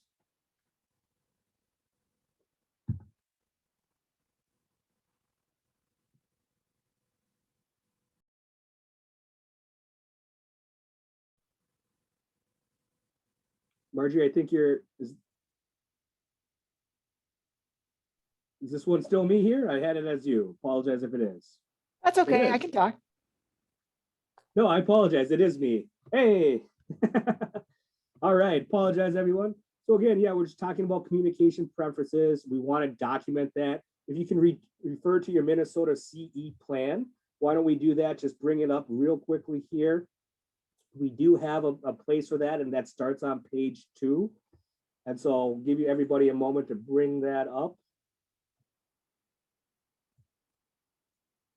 All right. So if you have your Minnesota CE plan up, it's on page 2, and it says preferred learning styles. So this is where we're documenting those things, right? These are where we're making those notes here.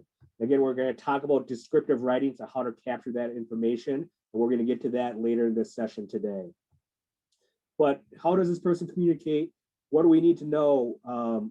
These are all the different places where we want to put it here. What is the preferences? One of the biggest things that I love about this area is what's important to them, right? What characteristics does that person value? What characteristics does a job seeker value in others, right? Is it respect? Is it someone they can relate to? Is it someone they can joke around with in an appropriate fashion?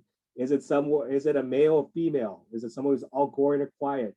What characteristics? And again, you're going to learn about a lot more about them just through interaction, but also some through interviews and other things, other observations. So this is something that you're going to always be adding, a section that you're going to be adding on to continuously throughout this process as well. So, but really, yeah, this is a great section where we outline all of these different things right here. And I apologize, the communication is actually on page 1, and it did cut off. I just jumped to it. So on page 1 still, you're going to see what is important to the job seeker and how does this job seeker communicate needs, wants, and interests. What is the preferred style? So I apologize, that actually starts on page 1 right there. So, but as we talked about, what are important dates and holidays or events, these are also things that can maybe lead you to a life activity where you're going to go observe this person later on. So we won't get to that quite yet. But again, why we want to jot these things down, what's important to them. So Jordan had a great question. Have you ever done an online quiz with an individual to help them identify their learning style? Not necessarily an online quiz. That's a great idea, though.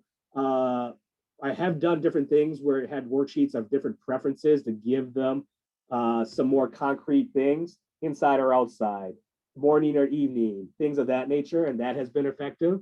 So certainly if you have anything, tools of those things that you think that would work well to incorporate in here, absolutely. But again, it should be less of an assessment and more of a get to know you type of thing. But absolutely, Jordan, and fantastic idea. So any questions on identifying and document preferences and communication? If you do, just throw them in the chat and we're happy to answer. Otherwise, it looks like we're pretty much right on target here for another break, maybe a few minutes early. I could tell you the joke, this one joke I know, or we could take break a minute early. What would everybody like us to do here? Please don't say the joke because I actually don't have one. Yeah, I am the joke. I am the punchline. So there you go. All right, everyone.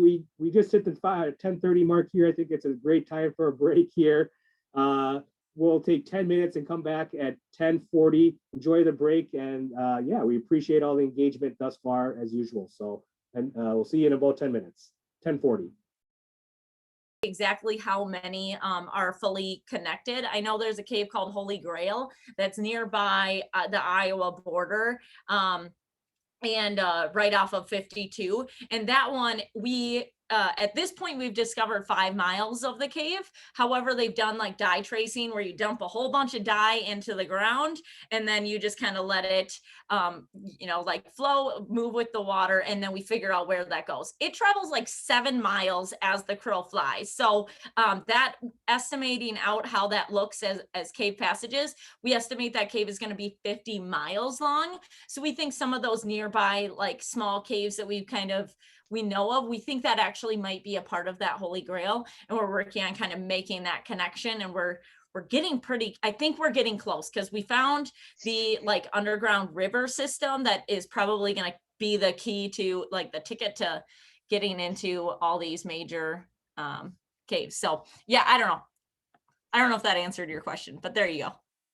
Okay, we got some interesting conversation going here. Nobody wants to leave for break. Okay, it's 10:40, so we'll get back to our instruction here, but great conversation. I'm going to have people put in the chat. We're going to answer a question. True or false? All sections of a Minnesota plan should be filled out and completed. Is that statement true or false? If you could pop that in the chat, then we'll move on to the next slide.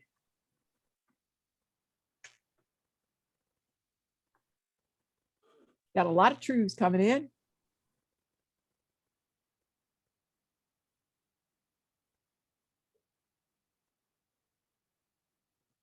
Okay. That is correct. All sections should be filled out. If there's an item in our Minnesota CE plan, we feel like it's important for you to address. And I, as well as Josh, as part of our competency review team, as we see plans come in, and we've seen that happen at times, we've seen some people write not applicable on a plan. And so we just want to reiterate that please address each and every section of these plans. It's important for your job seeker. We believe that if it's on this plan, it's important for information for us to have to help move the person forward and secure and obtain a good job match.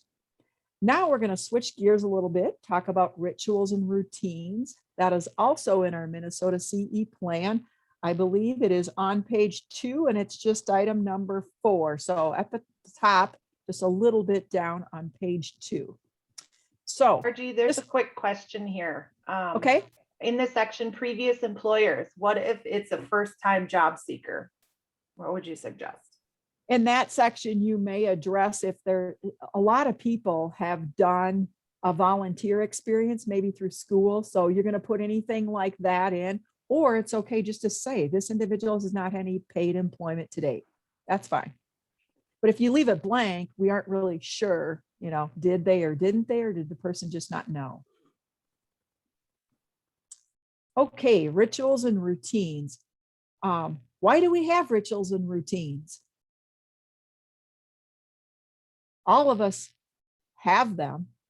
This is a portion, while you're putting that, go ahead and put that in the chat. Why do you think they're important as we kick this off? But most of us have them. This is a really important piece to ask. If many of you have taken any person-centered training, we have forms that help capture rituals and routines. Right, I'm seeing a lot of are you comfortable with it? Comfort. They're important to people's lives. Rituals and routines provide structure and safety for many individuals. And so they are important. Now, rituals and routines can be something that's done at a certain time period. You know, we might have a morning routine. We might have an after school or after work routine. We might have a bedtime routine or eating routines, all different kinds of routines. But this is a good question to ask the job seeker or individual, as well as you might be able to capture this information from others if the person doesn't use words to communicate. But these are also important things, rituals and routines, to follow up with. You are going to learn a lot of information in this process. You're going to learn support needs for the individual. And so let's just take an example. Let's say a morning routine, okay? How does that person get up? Does someone waken them up? Do they use an alarm? Do they set the alarm? Are they using their phone? You know, what does that process look like? And then are there supports that happen from someone else? And if we just were to ask people the routines, oftentimes an individual job seeker will say, I do this, this, and this. But then when we observe that, we find out that there may be visual aids or supports. There may be assistive technology that's brought in. If that's the case, we want to bring that into their employment as well. And it's really important to be specific as you're breaking this down, rituals and routines. Instead of saying something like, I make coffee, the process or routine of I make coffee can really vary from one person to the next. You're going to have a person that gets beans, grinds the beans, and follows a multi-step process to someone who goes to a coffee pot. It's already sitting there and made and pours the cup, right? Very different. So these are important to really break down. If you can observe some of those, capture that information. You're going to learn a lot about skills and support needs as you observe and document and figure these out with your job seeker. Schedule differences. Right now, you may want to capture differences in a pandemic. Have people's rituals and routines changed? My guess would be quite a bit due to the pandemic. So if you're working with a job seeker in the very near future, you may ask about that. How did your rituals and routines change during the pandemic? What did that look like then? What did it look like pre-pandemic? And perhaps what it's going to look like in the future. That may change. Also, schedule differences, maybe routines on weekdays may be different from weekends, or for example, a routine on a work day might look different than a routine on a Saturday and a Sunday. Another reason that we want to ask about these rituals and routines is that we may find that a job seeker that we're working with, maybe once a month they go stay with grandma and grandpa for the weekend at a cabin. Well, that might be something we want to follow up with.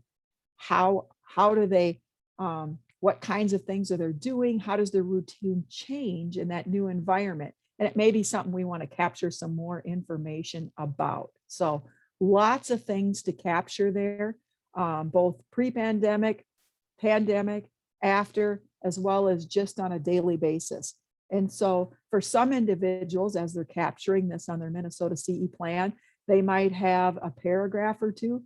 I've seen plans that come in that have 2 pages if there's a lot of routine difference. So we do ask you to take a look at that. Again, it'll give you a lot of clues to support needs, as well as skills and tasks that you may want to observe, document, and bring out in their visual resume.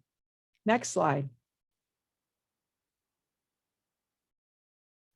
So part of this process is to interview people who know the job seeker.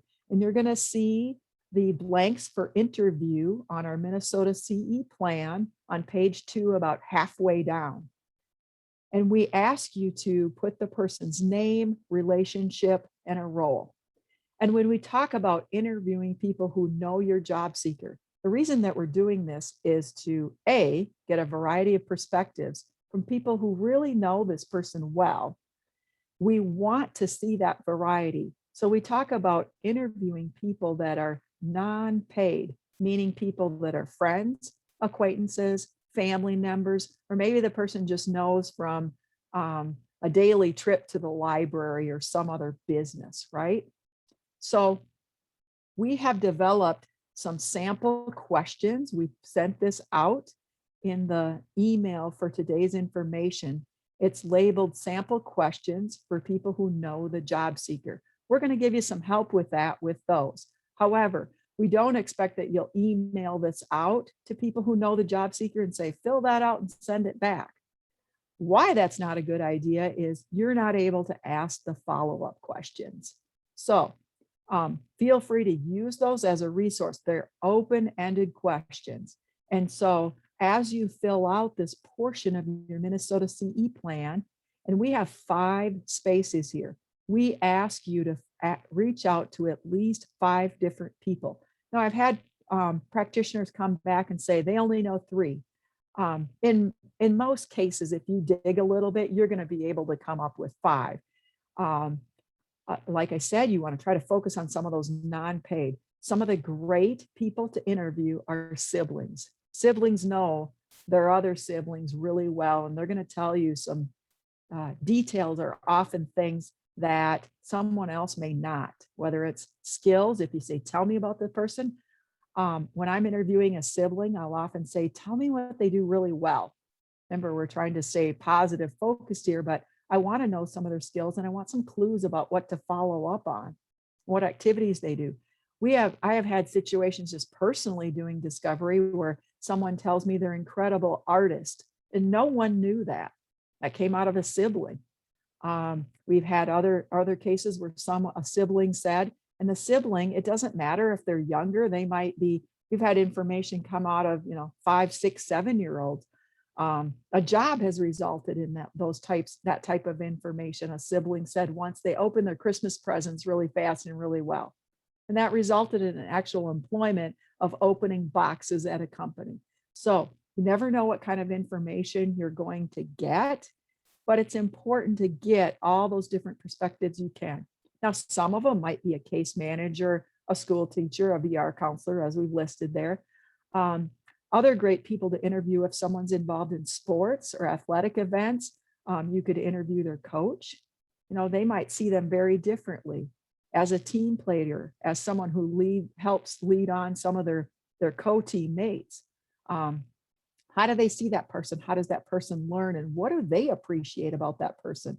So those are some of the things that are listed on our questions. We're not going to read through the questions. You can take a look at those, but lots of different ways to open up the questioning to gather that detailed information that we're looking for. And again, the final bullet point here is perhaps you want to invite someone else to that CEP meeting. I did a discovery about 1.5 years ago, and the coach, this gentleman played softball. And I ended up inviting his coach, his softball coach, to the meeting. He was just a real advocate. He had known him for 27 or 28 years, long period of time, had a lot of positive things to say about how he interacted with people. So use those open-ended questions and some of those examples that we've given you just to get the conversation going. As we talk about interviews, most of them are done on the phone. There might be some that are done in person. So you don't have to do in person. We've had that come up as a question. Are these in-person interviews? Some may perhaps occur that way. Some may occur on a Zoom call or other method, but most of them typically are done on the phone. And what's great about that is you can reach out to a relative, a friend, or someone in some other state or some other place and be able to get that information. So they do not have to be in person. If there are assistive technology needs, sometimes this comes up, or this is a place where someone says, they are really good at this task, but they need this piece of equipment or something. When we have classes in person, we typically let people know and hand out a STAR brochure, but STAR is, and maybe somebody can put this in the chat, mn.gov/STAR. They're a great resource if people need to loan or try assistive technology or equipment.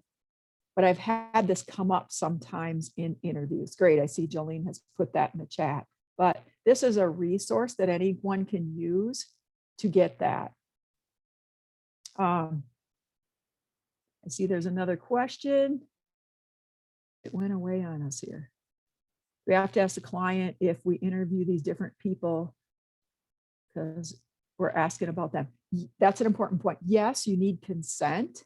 And sometimes this will come up at your initial meeting where someone around the table will say, when I ask and explain the CE process and I talk about the interview process, they'll say, hey, this is a good person to interview. And I think I mentioned the other day that a lot of times I even get their phone number and their contact. So another part of that would be to have that consent. I've also had some job seekers that I work with that want to be part of that. It's almost like they're concerned that you're going to ask something negative. I tell job seekers, I'm going to ask what people appreciate about you. I'm going to ask what you do well. I'm going to ask what you naturally do or what you naturally gravitate toward. That way the job seeker has a little bit of sense of you're not asking bad things about them or negative things about them, that we really want to know your strengths and what you bring for skills to an employer. So sometimes that helps facilitate that. But as I mentioned, I've had a couple that wanted to be present during some of that capturing. And so I've allowed that to occur if the job seeker really wanted that. And actually, I had a couple job seekers that have said, I want to do the interview with you. And we did it on a group phone call. So, but those are typically, I let them know that typically the types and kinds of information I'm trying to gather and the purpose for gathering that. And that helps people feel a little bit more comfortable with that process. Okay, next slide. Another part of this is we are trying to gather strength-based information, positive information. We've talked a little bit already about it doesn't matter what the individual doesn't do or can't do. That really becomes irrelevant at this point. We're trying to take the job seeker's skills and strengths and build off that and say, what is going to work? What does this work for this person? So as you're gathering information, and just to relate it back to those interviews you're doing, you may contact someone and they just keep focusing on barriers and limitations. Some people, I find this a lot with instructors, no offense to educators, but sometimes they'll say they don't do this, this, and this. And so I have to re-ask that question in a positive way. I will say, can you tell me what they are drawn to? Can you tell me what they do engage in? Can you tell me when they're most engaged? I might have to rephrase that question to get that positive information. Is it an important information to know? Perhaps I'm not going to put it in the CE report because it really doesn't matter. We don't want to focus on disability. We want to focus on ability and strengths. Again, we're going to ask what that person naturally does. I will ask things too, like, if we have a person, some of the feedback might be they need one-on-one support. And so my follow-up question will be, can you tell me situations where they just engage on their own and they don't need support? Sometimes people will pause a little bit, have to think a little bit more about that, but then they will come up with some of those situations. Well, there's probably some interest and skill there on the behalf of the job seeker. And that's why they're drawn to that naturally. And that's why they do that task or that skill without requiring support. What environment does the person feel most comfortable in? What are we getting at here? Our ideal conditions, right? And we can ask what environments work. But remember, when we looked at that cycle of Minnesota CE, we do want to go back and verify that. Because sometimes people will tell us they can't be around crowds.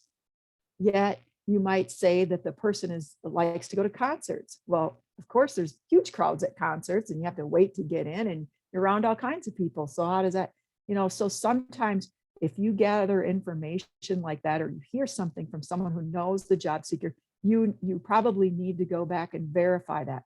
Or it might be a very specific condition that is bothersome, and it might not be the crowd. There might be things that a person could do, such as wearing headphones to make that more comfortable. But these are the kinds of questions you want to know so you can focus in on that person's ideal conditions and what does work best for the person. Listen for those comments or those descriptions of those skills, talents, etc., or accommodations the person might need. Listen for those as you're gathering this information and capturing that, reflecting that back on your Minnesota CE plan. And again, you're going to learn a lot about support needs. And anytime you hear the person needs support, the follow-up question should be, tell me more about that. What does that look like when you talk about they need a job coach? When you talk about they need support, what kind of supports? What does that look like? What helps them best, or what helps them perform the task the best? That will help us identify that and kind of turn that around. Again, feel free to use your handout to help facilitate those, but we don't recommend just sending it out, taking that information that someone said and putting that in the report. Verify that. Ask those follow-up questions. Next slide. We did have a quick question in the chat here. And I was wondering, Okay. Margie, are you okay with me giving a response to it? Go ahead. All right. So one, a great question. What do we do? Do we want to know why someone has lost a job and the types of things that did not work for him or her? I work with a person that talks about past jobs and why they didn't work. Fantastic question. Certainly we want to interview the individual themselves as well. We have separate questions, which we'll show you. One of the big things is that how you want to open up a conversation though, with that question, right? Like, hey, let's just talk about what didn't work for you. And certainly if they bring it up, but I think there's other ways to bring up and direct that conversation. Tell me more about this. And Margie's going to jump into this. I don't want to give any spoilers away here, but I think it really ties into our next slide, which is about the approach that we're going to take. It's a great question, but I just wanted to address that real quick. So, Okay, so we want to take this positive approach. Our job seekers like it. It's going to help lead this person on a path that's going to be a lot more successful when we do that. So, do we review records? We do. And I will tell you, as a practitioner myself, I don't review the records first. I don't take all that information to that's the absolute and only truth. I will ask, are there things I need to know to be with this person or alone with this person? For example, I want to know if I'm transporting someone that they might reach over and grab my steering wheel. I forgot to ask that question. It happened once, and I learned from my experience that there are things I need to know when I'm going to be with them. If if someone says this person has a lot of anxiety, I want to know what that looks like.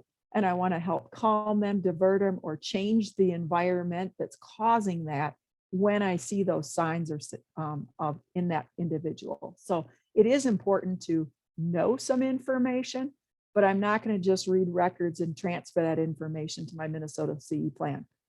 I want to know about it. I want to verify it before I enter it in the plan. Person-centeredness. We've talked about this quite a bit today.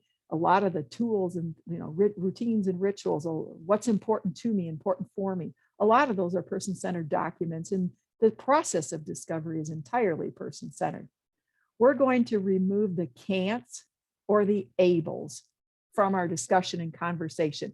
And this is really hard as someone that's come from the human service world. We often write things like, person does this independently, they're independent or they're not. But if I were talking about Josh or Jolene, my colleagues, I would not say Jolene's independent in being the tech support, or Josh is independent into providing training. We don't use those words. So we're expecting that as we communicate about individuals who have impacts of disability, we're going to do the same thing. So we're going to practice a little session here, removing those can'ts, those ables, those independently, and try to reframe things in a positive statement. It's kind of fun once you get into it, and you can practice this outside of classes too. So, but we do want to capture the detail of what occurs, not how someone else feels about it. Okay. So I know that I put the rephrasing activity in our handouts, but if you have that, you can pull it up, but I'm going to verbally read them as well. And then we just want you to respond. So people can put that in the chat, or you may raise your hand and we'll call on you and you can unmute your mic and make the statement. So we're going to start off with some of these just to get an idea of how to rephrase this when we're entering the information in our Minnesota CE plan. Number 1, Josh can't work in a noisy environment. How can we flip that around, make that into a positive statement? Josh is most successful in a quiet area. Perfect. Maybe some of you have already had some practice doing this. Josh prefers quiet areas. Great. Josh does better work in a quiet environment, or Josh works best in a quiet environment, right? Okay, maybe many of you already have the hang of this. Let's try some more. John neglects body care and has body odor. What might we say about John?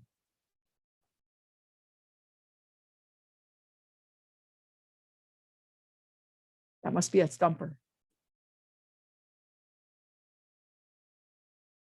John needs reminders on his self-care.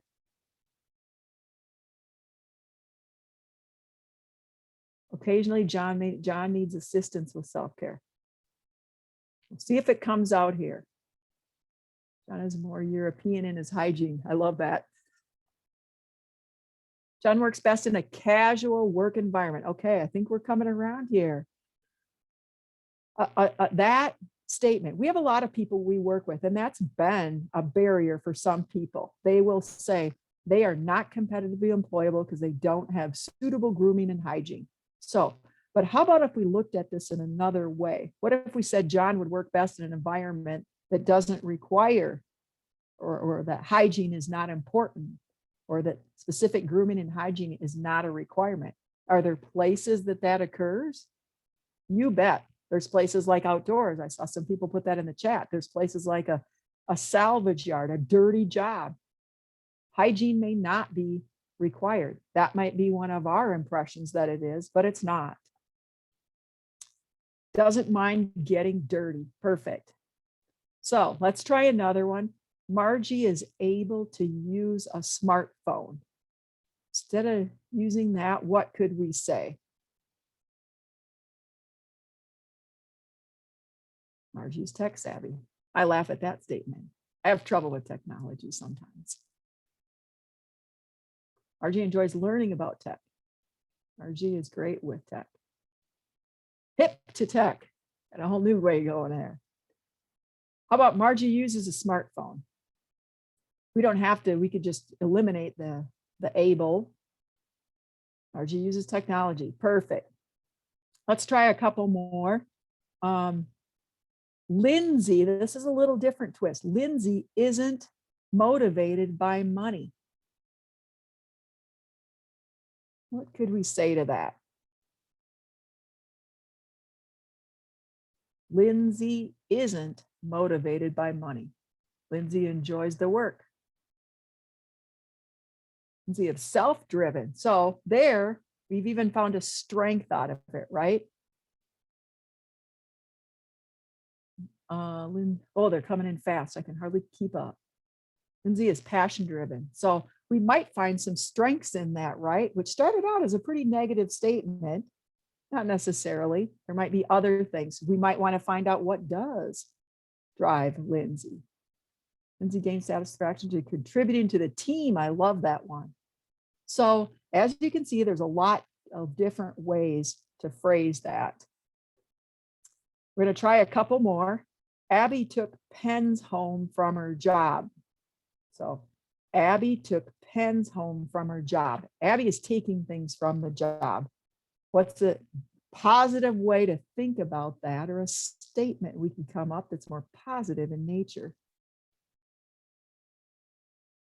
Abby likes to collect things, might be pens. Abby has a large pen collection. Abby might do best in an environment that has larger items, perhaps things you can't put in your pocket or walk out with. Abby enjoys collections. Okay, we're gonna do one more. I'll try to pick one that's a little different. Michelle often wanders from her work area.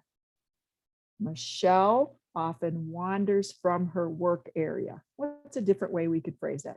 Michelle likes to stay busy. Perfect. Michelle likes to move around. Maybe that individual needs some movement. Do best in an active job. I like that one too. Okay, thanks everyone. I think you got the hang of it and how to reflect this information as we get it from people we interview, people we're coming in contact with, our job seeker. How do we kind of turn that into a positive to reflect that in our Minnesota CE plan? Remember, when we go over this plan, we don't want to hurt our job seekers' feelings or point out all the bad things. We want to say, here's what this person has to work with. How can we make that fit and match a business need and have a successful employment outcome? Next slide. Thanks, Margie. I actually had a couple quick questions about just to follow up. Maybe we can riff back and forth, Margie, for an answer here about the interviews. Excuse me. In terms of maybe family members, would you recommend interviewing them separately or together, and why? I recommend doing them separately whenever possible. Sometimes parents are together, perhaps when you're there doing a home visit, and so you want to capture both of them. Even parents will have very different ideas about their son or daughter, or what their how they see them. And that's kind of one of the things I've really noticed. Parents will really have different perspectives of their son or daughter, which is interesting to me, but that's what I found. And do you interview the person themselves if possible? Yes, and we do have one of the handouts that we put in the email was questions to ask your participant. So you won't list the participant out on your Minnesota CE plan, but we do have those follow-up questions to help you engage and start to ask those open-ended questions with your job seeker. And that is one of the handouts that we put in the email. And I just wanted to quickly share some of my favorite questions to ask during interviews. Tell me about this person. And then I zip my lip, because all of a sudden that awkward silence will force them to just start rattling on and going in different directions that you wouldn't expect. And then also another great question is, tell me, or what's your favorite experience, right, with this person, favorite memory?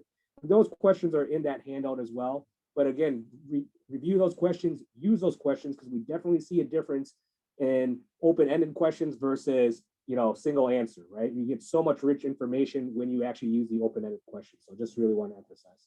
Thanks, Margie. So we wanted to bring it up to descriptive writing. We've talked about this a little bit. We're obviously talking about capturing the details here. And really, descriptive writing is part of the secret sauce. So we know this is a very impactful piece to not only capturing the information, but recording it as well, okay? And Margie brought up a couple quick examples of this, but think of the word friendly, right? We may hear about that as a descriptor to a lot of people that we work with, right? They're very friendly. Think about that person or person in your life that is friendly, and then in the chat, write down how they're friendly. Expand on that.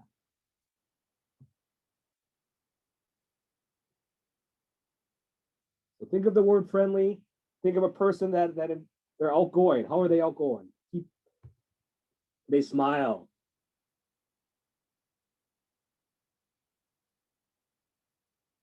Person always in a good mood to talk to, exchanges ideas, raise the morale, they love socializing, asks how the person's day is going, shows interest in me. Let's see, social, one to talk with many other people, similar interests, interested in others, they're personable, introduces themselves to everyone, has a great smile and positive attitude. Yeah, great at starting conversations, inclusive.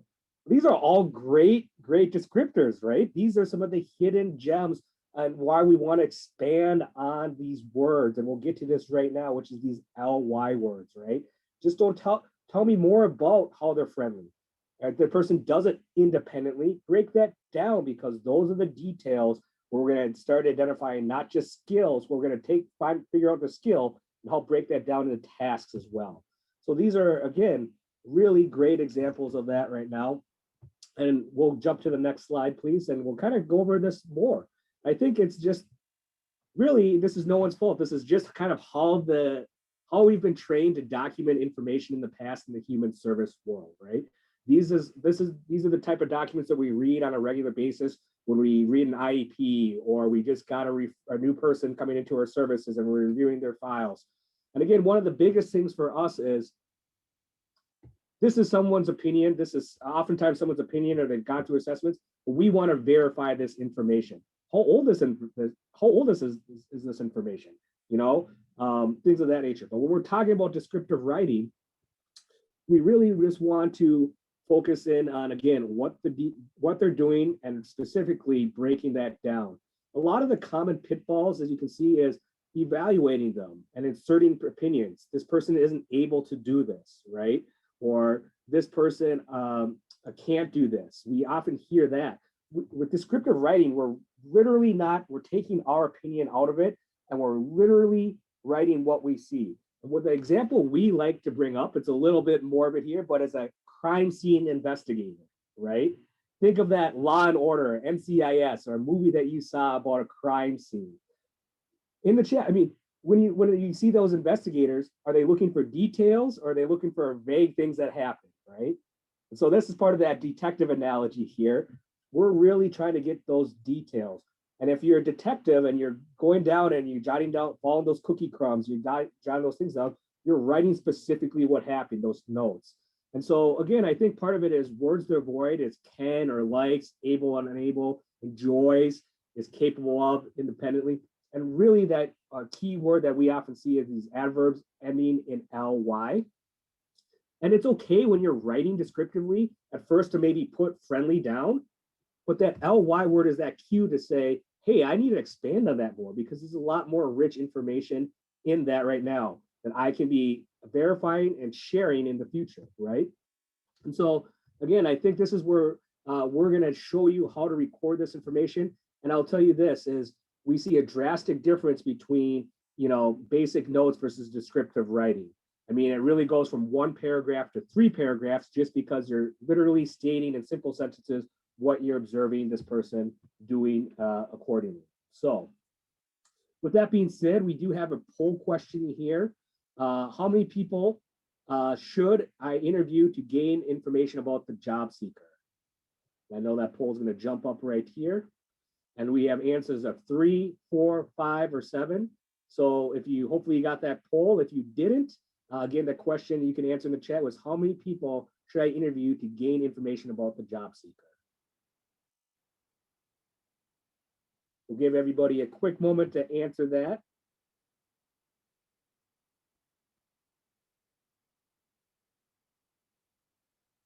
All right. And I think,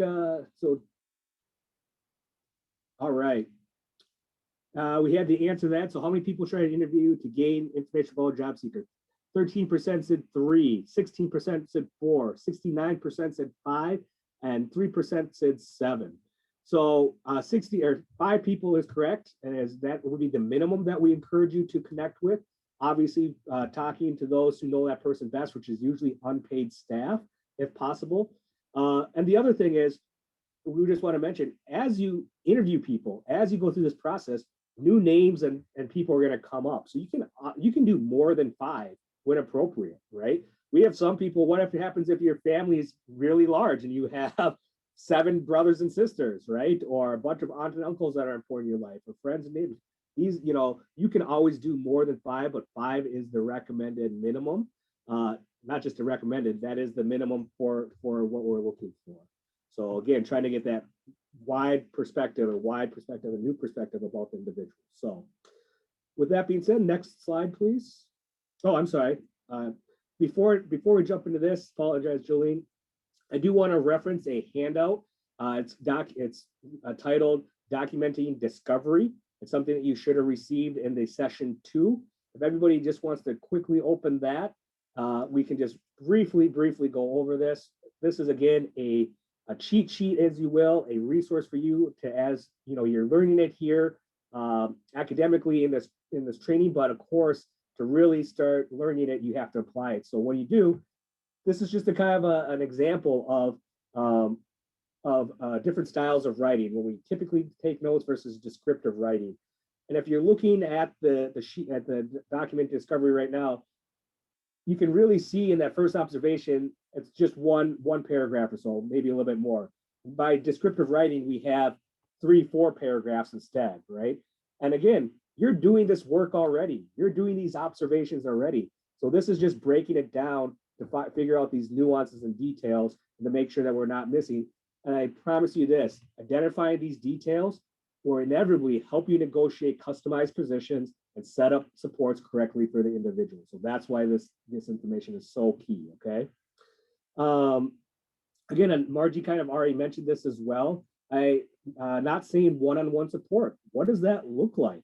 We hear that a lot. This person needs one-on-one support. That differs for a lot of different people. Let's say they do need some consistent supports. What does that actually look like? Is that somebody giving them instructions? Is that somebody helping them figure out the situation and the task at hand together? Is that, how are they learning? You know, so we really do want to break down what is one-on-one, because I've also had it the opposite, where I asked, well, what does one-on-one support mean? Well, I help them get set up in the morning time, and then honestly, they're pretty independent. They do the job, and then at the end, I help them at the end. So there's a wide range of what that could mean of one-on-one support. So again, Margie kind of hit that home, but I really want, we see that a lot as well. Describe what that is. What does that look like for that individual? And another powerful thing too is using quotes from others and the person doing these activities. You know, it's okay to, when you're observing them, to make quotes and put those in quotations as well. So let's see here. So we do have a quick note. We apologize. We are not sure why some people are not seeing the document. We will send them in an email prior to every session. So just an FYI. Yeah, so we are trying to share some of these documents in the chats. We are getting some feedback that some individuals aren't receiving it, but we will always send out all of the documents prior to the training. We recommend that you open a folder for each session or whatever may be that how you organize it, and just download all the attachments, maybe to your desktops in that folder just for easy access, but thank you. All right, with that being said, can we jump to the next slide here? All right, so we wanted to talk a little bit about this as well. We want to talk about, just take an example. We want about evaluative writing, okay? And then we're going to compare it to maybe a descriptive writing and see that difference. So here it says Truman's weekly task is to pick up apples in his backyard. I arrived at Truman's home on Thursday, the day he picks up apples. We went to the backyard. He's able to pick up apples. He would pick up an apple and look around before slowly placing it in his basket. It took Truman 15 minutes to fill the basket. When the bin was full, he carried the bin into the front of the house and carefully threw away the rotten apples at a very slow pace. Okay, so that's an example of evaluative writing, and now we're going to give you an example of the descriptive writing.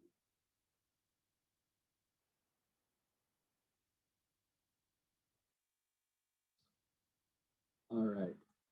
So here you can see the difference. It's going to be much more specific. Truman went to the garage and selected a plastic bin off the shelf. He picked up a pair of work gloves and went through the garage door, around back of the garage, and started on the east side of the backyard. He picked up apples while squatting on the ground and picking up multiple apples with his right hand. He proceeded across the background to the east to the west, filling the plastic bin. The bin was almost full, and Truman completed the task. He carried the plastic bin into the front of the garage and emptied the bin into the composite bin, where that the garbage company picks up. He placed the bin on the garbage shelves and removed the gloves and placed them back on the shelf and beside the bin. So here you again, in this scenario, you can see how much more detail we can capture by really breaking down what they're doing. And what we recommend is using simple sentences, okay? It's okay not to make long sentences and paragraphs. And even I recommend sometimes, if it depends on your writing style, it's okay to use bullet points sometimes, right? To do descriptive writing. Be brief, be short. And also realize as you're writing this, write maybe as you maybe would with the best efforts for descriptive writing, let it flow, but then go back and revise it, right? Okay, where are those LY words? Okay, where did I miss that information that was important? So those are just a couple tips in terms of descriptive writing and setting that up correctly. So next slide, please. So with that being said, I guess we have one more here before we jump into a video. So Josh Josh walks quickly to lunch. Very basic note or observation that we may see, but again, we get so much more information, see it side by side. Could be Josh gets up from his chair, Josh grabs his lunch bag with his right hand, Josh walks to the door and is the first one to the door. Josh walks to the lunchroom and sits down. Josh eats his lunch and finishes first out of the group. So again, describing quickly, what does that look like? When you made that observation, your observation should be more than one sentence, right? Describe what you're seeing step by step, break it down. Again, those are where you're going to capture those nuanced details. So with that being said, we're going to jump to the next slide because we want to give you ample amount of time here to practice. I know we're off on a little bit of time. Just want to consult. Are we okay to jump into this right now, or should we jump into a break? It's time for a break. And what we're going to do when we come back for a break is actually do the practice. So we're going to have you on your own pull up a video clip that you're going to observe and then document that on. So maybe we can put that in the chat now, just the link to it, or you can go back to your email list, but we'll be bringing that up and having you do that after break. Great. All right, so yeah, I think it's just a good segue time. We're a little bit early on the break for 11:25. That is quite all right. And so we will reconvene at 11:35 for our last hour for today, okay? Sounds good, everyone. Enjoy the break.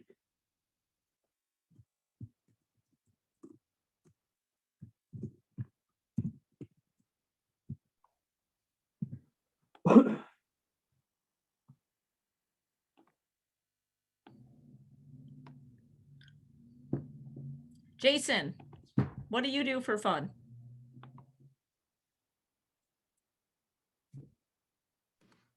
I have 3 large gardens. I have chickens. I have 2 dogs. I love bike riding in the summer. That's my favorite thing to do. I take my dogs for a walk, of course.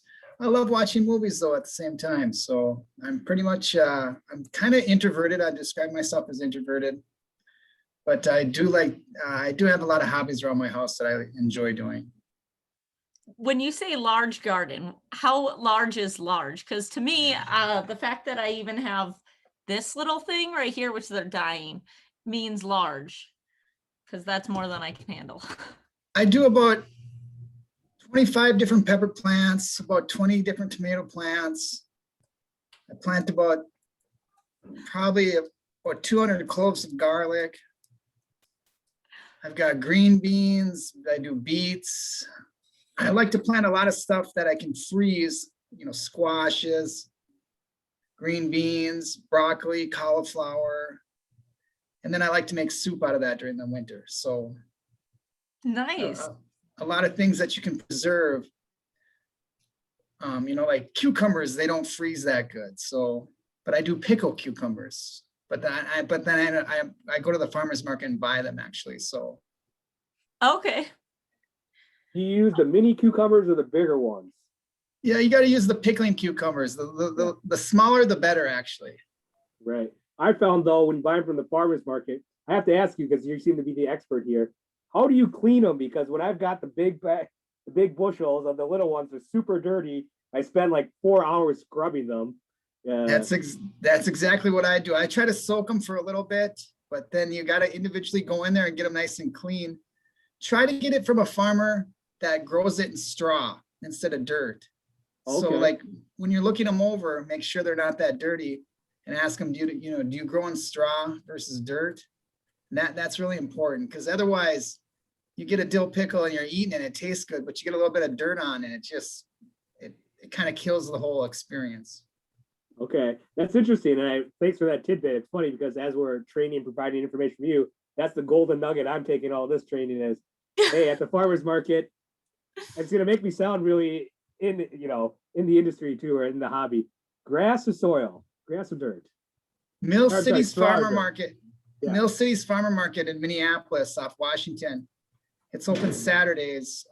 I found that's one of my favorite farmers markets to go to. Nice.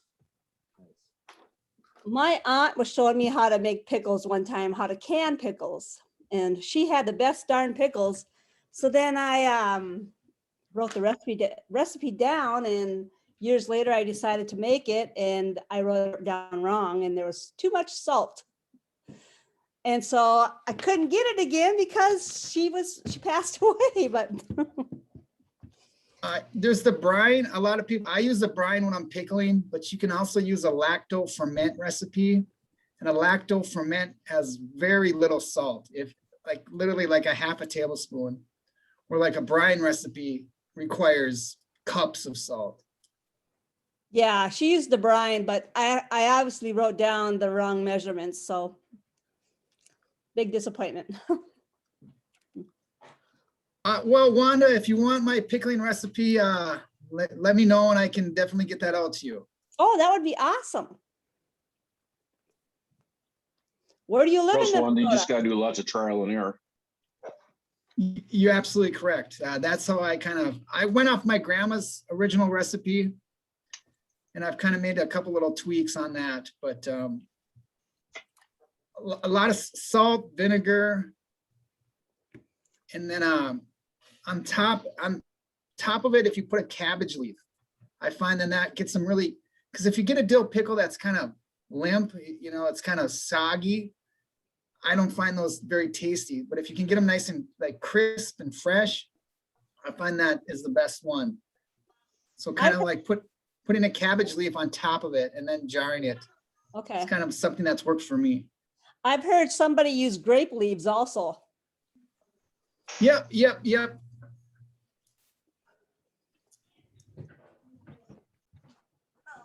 Does anybody make any kombucha? Well, I don't really do it anymore.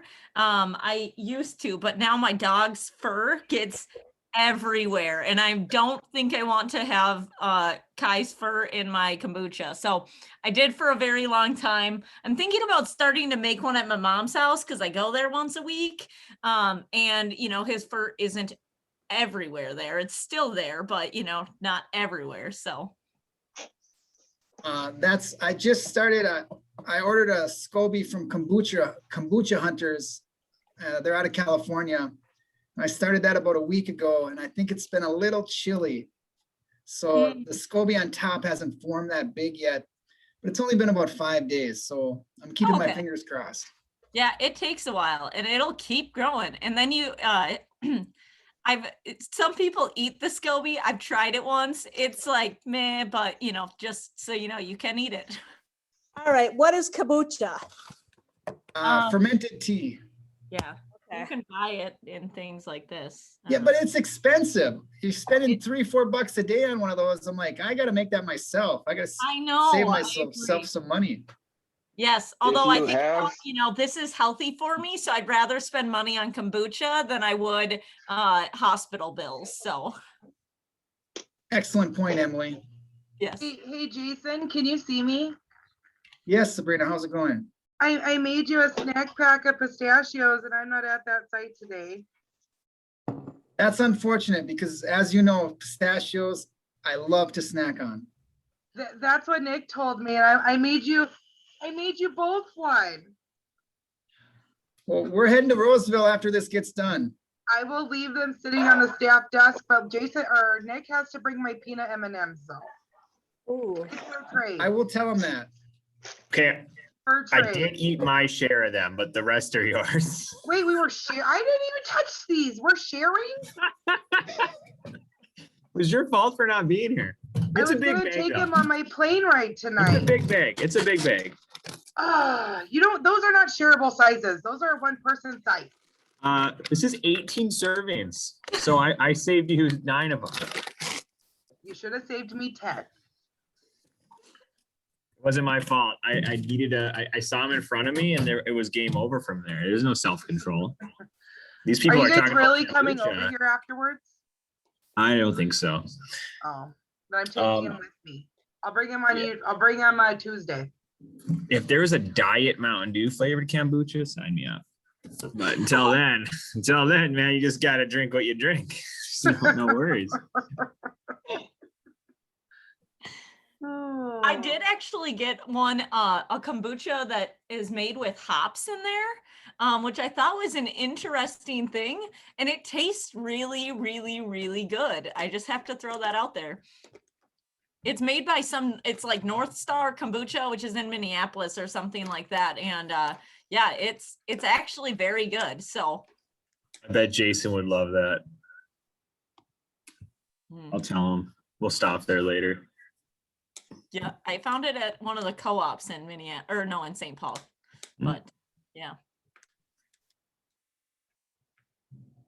Although supposedly, I think North Star Kombucha, I think they actually do like a kombucha like on tap. You like go in and then there's like all these different kombucha flavors on tap or whatever. So interesting. Seen that at a place called Can Wonderland. They had a kombucha. Yeah. Yeah. Can Um, Wonderland is the best. I Actually, chose the other like, I think beverages that's on the tap. I thought it's Friday. I'm not gonna drink kombucha and then go mini golfing. So I mean, I'm sure it was good though. Fair enough. I just have a different, lifestyle. I think. Like you're in caves. I'm like, well, no. Like, I'm like, I need to sit down just thinking about that. It's exhausted. I get claustrophobic in like the Speedway bathroom. Yeah. I stole that joke from Jason. Gosh. They need to separate you two.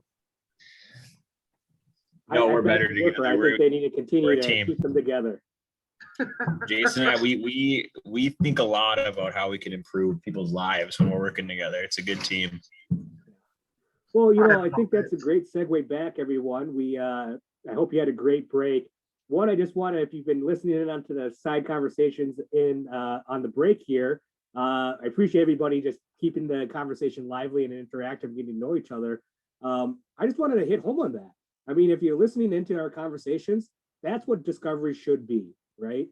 Laughing, talking, enjoying, finding commonalities, asking questions, just being real. And I think that's the fun part. Obviously, we're professionals at hand here, but that's the magic. That's the flow that we want to get into, that groove where we're just talking back and forth and really where that person's at the best so we can get that information. So just wanted to kind of relate that as there's such interesting conversation going on during the break.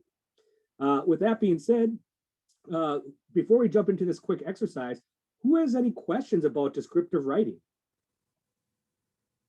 Or I should maybe add either who has a question about descriptive writing or who can tell me why descriptive writing is important. Throw those in the chat. There was a question, Josh. It says, do we stick to past tense when writing the plan, or does it not really matter? Great. I'll answer that right after I give them a chance to respond to this question, Jolene. Okay. But thank you. Yes. So yeah, why is descriptive writing important?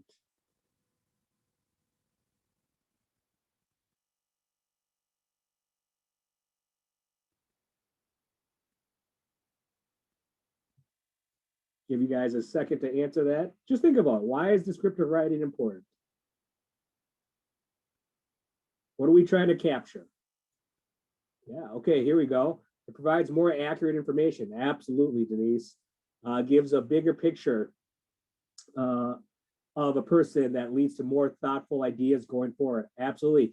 We're going to follow the cookie crumbs, and the cookie crumbs that lead to other cookies as well. Paint the picture for someone. Absolutely. Getting to know the individual, the person, gives you more of the insights of someone's abilities.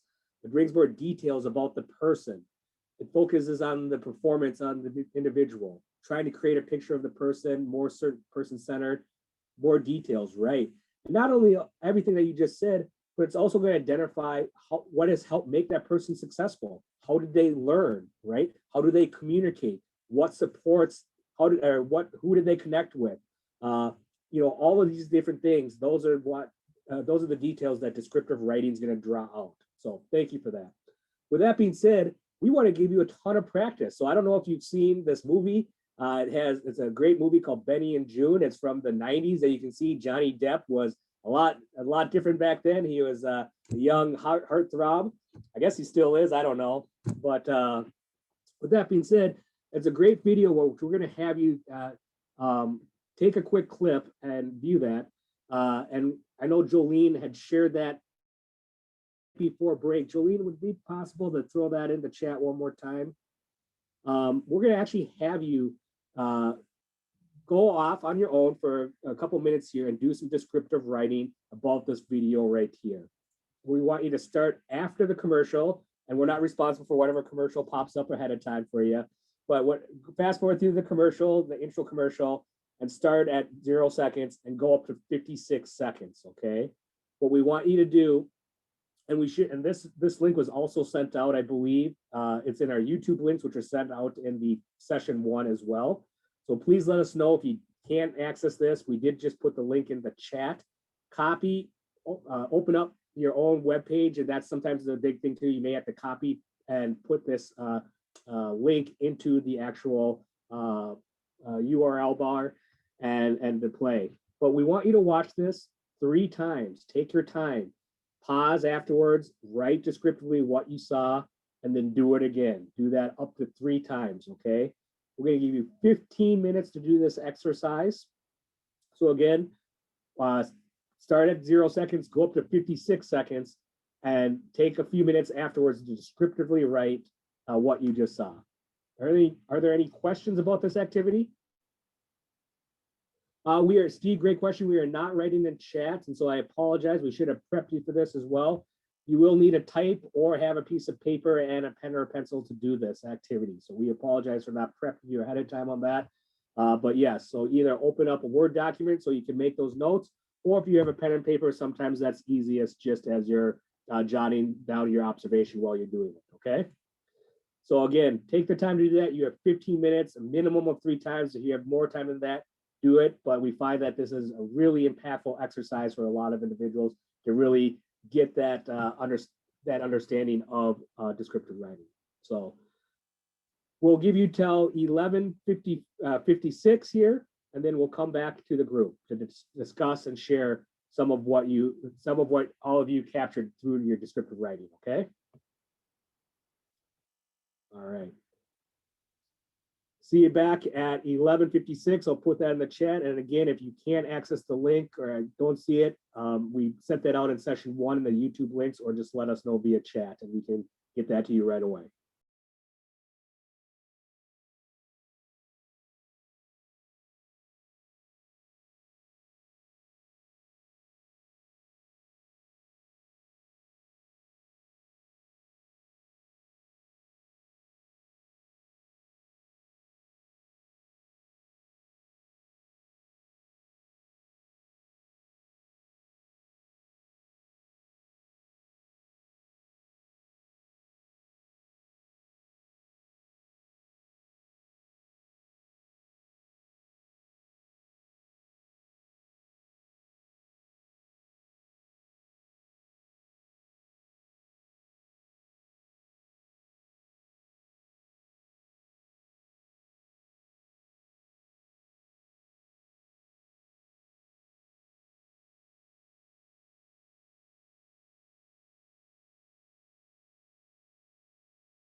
Was I on mute right there? Did anyone just hear me? Sorry about that. I just wanted to say, check in to see how everyone's doing. For those who have your cameras on, I see that most of you seem to be done, but I, of course, we want to give everyone an opportunity to complete the exercise. Do you feel like you need more time, or if you do need more time, just put it in the chat. Okay, almost finished. Well, we'll just go, yeah, we'll go to the 11:55. Again, I just want to get a good sense of that, so I appreciate you just letting us know. Yep, flushing things out, fantastic. Take your time, we'll go until 11:55. Thank you.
Hey, Josh, are you there? This is Wanda.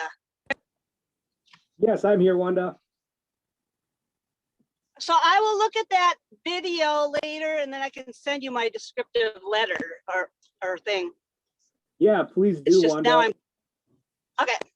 Yeah, that sounds great. Yeah, just so you get that practice in and apply it. And again, I think, just hearing people's responses from it, you'll certainly get the impact of it as well. So, but absolutely. Yeah. Thank you for that. Okay. All right, I'm going to mute you so I can listen. All right. We're just going to give it another minute or so here to wrap up what you're doing for the exercise, and then we'll bring it back to a large group to share some of your descriptive writing and the information that you captured.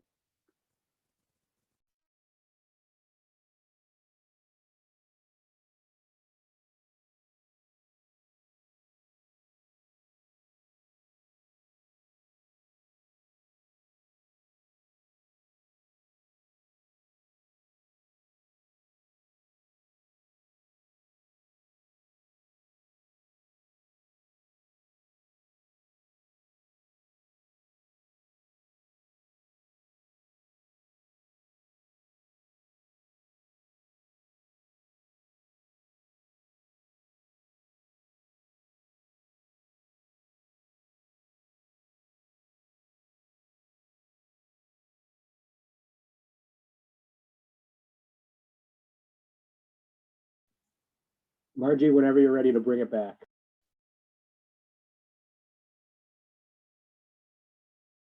Okay, let's have everyone come back together here. And I'm looking for 3 brave souls that are willing to share what they saw and how they descriptively wrote that. So, okay, David, you can unmute yourself and share. Thank you so much for sharing. I just have always enjoyed these kind of exercises. All right, we got Joan, while standing in the kitchen wearing PPE, stands at the counter wearing a floral print dress with a Scottish style kilt leather belt complete with pocket. Using non-fat milk, creamy peanut butter, and Captain Crunch, Joan makes a breakfast smoothie in an electric blender by first portioning out non-fat milk, followed by the peanut butter, then cereal. This was blended briefly, approximately 7 seconds, before being poured into a highball glass tumbler. She then removes the breathing apparatus, snorkel, from her mouth, holsters her weapon of choice, a ping pong paddle, on her right side into her belt. While using her right hand to raise her scuba mask, she takes her first drink of the smoothie while exiting the kitchen, failing to put away any tools or ingredients. Thank you very much, David. Actually, you captured a lot of details. And so you did a great job on this. You know, as you can see, the writing is about just saying what you saw. So as I'm listening to what you were reading, David, I just stood here and kind of tried to envision that, and I can see that. And that's how we know when we've really hit it, when other people can listen and just kind of close their eyes and say, what am I picturing here? That's what we want to capture. We want to make sure that we've got the details in there, which, you know, you described the specific ingredients, you described which hand she's using. That's exactly what we're talking about descriptive writing. So let's see if we have some other brave volunteers. Nathan raised his hand, and then we'll go to Theodora. Nathan, you're on. Alrighty, gotta unmute myself. Cool. So I wrote, while wearing her snorkel and goggles, June starts to make herself a smoothie. The first thing she does is pour the milk in her left hand into a blender. Next, she scoops a tablespoon of peanut butter, again with her left hand, and proceeds to use her right index finger to pull the peanut butter off the spoon and into the smoothie mix. Without removing the excess peanut butter from her right index finger, she then grabs a box of Captain Crunch with her left hand once more and very intently starts to pour the cereal into the blender, all the while using her right hand to assist in keeping the cereal bag open. A piece of cereal gets stuck in the inside of the blender, so June uses her peanut butter covered finger to push it down into the mix. Once she finishes putting all of her desirable ingredients into the blender, she grabs the blender lid with her right hand, tosses it into her left hand, and proceeds to close the lid and blends all of the ingredients together. Once it's all blended, June pours the smoothie into a glass, takes her scuba mask and snorkel off, holsters a ping pong paddle, licks the peanut butter off of her finger, and takes a swig of her smoothie. Afterwards, she confidently leaves the room. Again, another awesome job of description. And, you know, as you watch this more and more, and some of you will pick up on various details. You know, you had a lot of detail about the peanut butter and what's happening with her fingers in the peanut butter. Okay, let's listen to one more, and then I'll come back and talk about importance and why we're doing this. Theodora, if you want to go ahead. Yeah, mine's not as impressive as Nathan's, but June is in her kitchen wearing goggles and a snorkel. She shakes a milk carton and then pours the milk into a blender. Next, she scoops peanut butter from a jar with a spoon using her left hand, and then uses her right index finger to remove the peanut butter from the spoon into the blender. Next, she grabs a box of Captain Crunch cereal and pours it into the blender. She then turns on the blender, and when done, pours the contents from the blender into a tall glass. She then picks up a ping pong paddle from the counter and puts it in her belt. June removes the snorkel from her mouth and licks the peanut butter off her right finger. She takes a sip from her glass and walks out of the kitchen holding the glass. No, another great job about capturing many of those details. And I've watched this, I don't know how many times. I could watch it again, and sometimes I pick up on some more things. So thank you, all three participants, for sharing. We appreciate that. So as we're pulling this together and we're thinking about why is this important? Well, one, we want to promote things from a positive aspect, or have this positive approach. And writing descriptively does that. It eliminates judgments, opinions, and all of that. Many of you are off to a great start because you're really good at it already. But some of the things that we're trying to capture, and you will see in some of our future sessions, when we write in this fashion, we're going to be able to go back and pull out some skills, interests, and perhaps some conditions of employment. So as we start to think about this, we see some skills here. June operates a blender. June has some motor skills. June, some people might be consider that she's safety conscious. She makes sure she doesn't stick her fingers in there when it's going. Some people notice that she's counting, almost as if she's counting the amount of time that it's blending. She's kind of nodding her head. Now, I don't know if she's listening to music or she's actually counting. So, but these are skills that we could pull out of a very simple activity of not even a minute long, close to a minute long, but we wanted you to get a little practice and see how this works. And when we get to the point in some of our future sessions about going back over this material, you're going to see how and why we descriptive rewrite and how it fits into capturing these skills and conditions. It'll be a lot easier to go back and figure out what those are and put together this information for your job seeker. Okay, next slide. Margie, there's a comment here, and I Okay. believe we have time. If there's time, any chance I can read mine, the feedback would be valuable. Thanks. Oh, sure. From Susan. We got time. Oh, thank you. I'll go quickly. Let's see here. A young woman in a vintage style dress standing at the kitchen counter and wearing a diving mask over her face and a snorkel inserted in her mouth mixes in a blender peanut butter, milk, and Captain Crunch. She doesn't seem to mind not wiping off the peanut butter from her fingers after scooping it off the spoon and into the blender. After mixing it up, she pours most of it into a glass, puts the blender container back on the stand, grabs a ping pong paddle, which she shoves into the leather belt around her waist, and leaves the kitchen.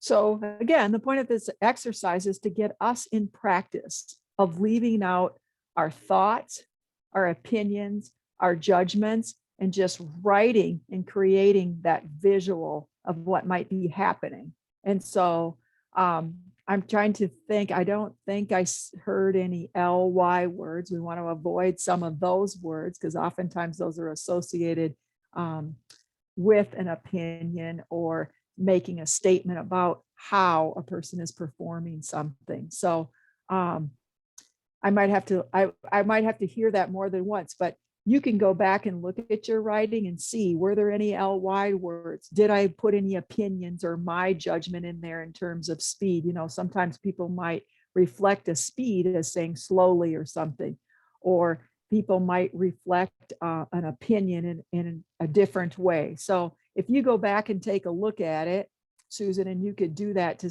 say, well, how did that look? Did I have any opinions? Did I have any judgments? Did I have any of those LY words? Or as it's being read, I could create the picture along with you and understand what was happening and what was going on there from your description. Sure. Should I put it in the chat? You can.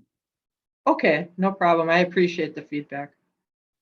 So I see a couple of comments in there too. So much rich information in 60 seconds. Just a lot can happen in a short amount of time. And that's one of the challenges of discovery. And we're going to talk about that in some of our future classes. You can be with someone and you're like, oh my gosh, how do I capture all that? That in those cases, it might be okay to say, do you mind if I take a short video? And that'll give you, the practitioner, a chance to come back, rewatch the video, and capture everything that happened, so you don't miss any skills, interests, or conditions. But sometimes this information will be rolling on quick. One of the techniques that I use as a practitioner is I bring a notebook and paper, and I'll ask the job seeker, is it okay to take some notes here? I might jot some things down, but when I go to my car, I typically sit in my car and write that out before it's gone out of my mind.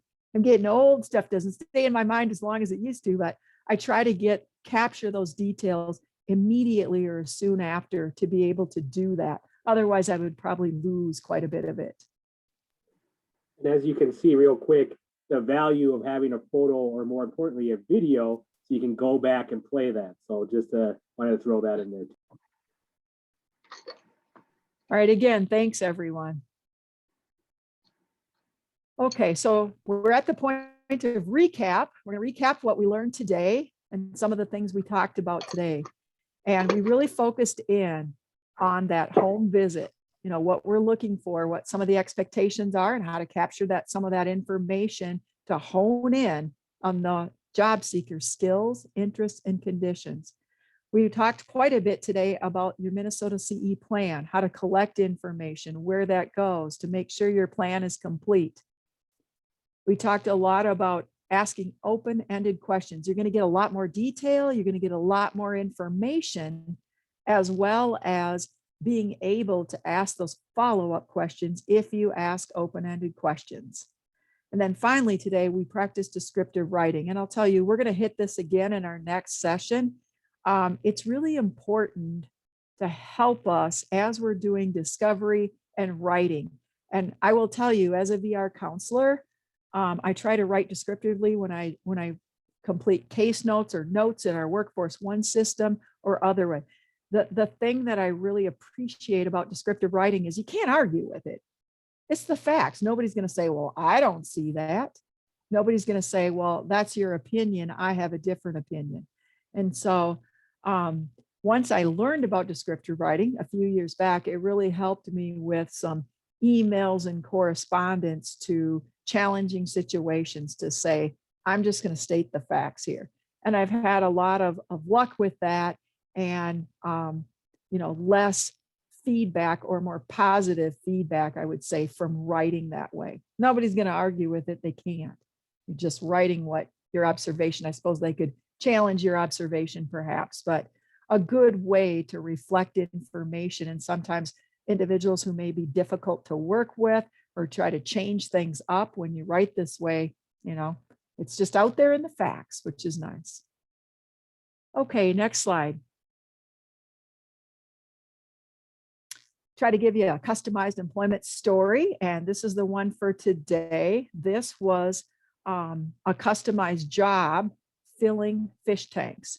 And the reason that we brought this particular story in today was, as we looked at that home visit and we did some of our first observations and asking open-ended questions, there was a fish tank on the desk, right? So this actual job, or learning that this individual had this skill, was from a home observation and having a fish tank at home, and learning that this young man filled the fish tanks. So this was a job that was negotiated with a pet store and fish company for him just to fill the tanks. So this is a process that takes time. The skill that was involved was, knowing the temperature, how to add the water, not to push it in too fast, to have a gentle flow of water coming back into the tank. And this was an unmet business need. Somebody else came along and cleaned the tanks, but it took this extra time to fill the tanks. This individual came back and just filled the tanks. Next slide. So, woohoo, we're already to our home. What we want you to do over the course of the next few days is try a sample home visit. Now, this can be a family member, someone you live with. You may need to be creative. Let's say you say, well, Margie, I live by myself. Well, are you going anywhere? Are you visiting someone? I know we're in a pandemic, but that could be, that's why we say use a family member if you need to, or someone you know well. If you can't, who is it that you know, or what is a home that you've been in that you can create or experience this. And this would be just, what kinds of questions would you ask? And for this person, whether it's a family member, friend, or someone else by doing this intensive process or doing this home visit, seeing the person's personal possessions, their personal space, what did you learn about that individual that you didn't already know? What were some of their natural talents and interests? And I think Josh mentioned earlier today, we are very different individuals at home than we are in our work setting or work life, than we are in other settings or situations. That could be a club or an organization. But the home visit, we feel in Minnesota CE is so important, is that we really can dive into that, get into that, and see that and pull that out. We've certainly come across job seekers and people say, well, I don't know what they're going to do. They don't have any skills. They don't do anything. And this is really taking a look at, well, how do they set up their personal spaces? What does that look like? What do they need? And how can we translate this into a business setting, fulfill a need, and have someone have successful employment? And we're looking at what are they naturally drawn to. So hopefully you'll have the opportunity to do that. But if you can to do that, we're going to talk about that and how that went from you when we kick off our next session. I will be sending out the email for next Tuesday's session later today. So you'll have the PowerPoint and all of the handouts available. Do we have any questions about this assignment or what to do next?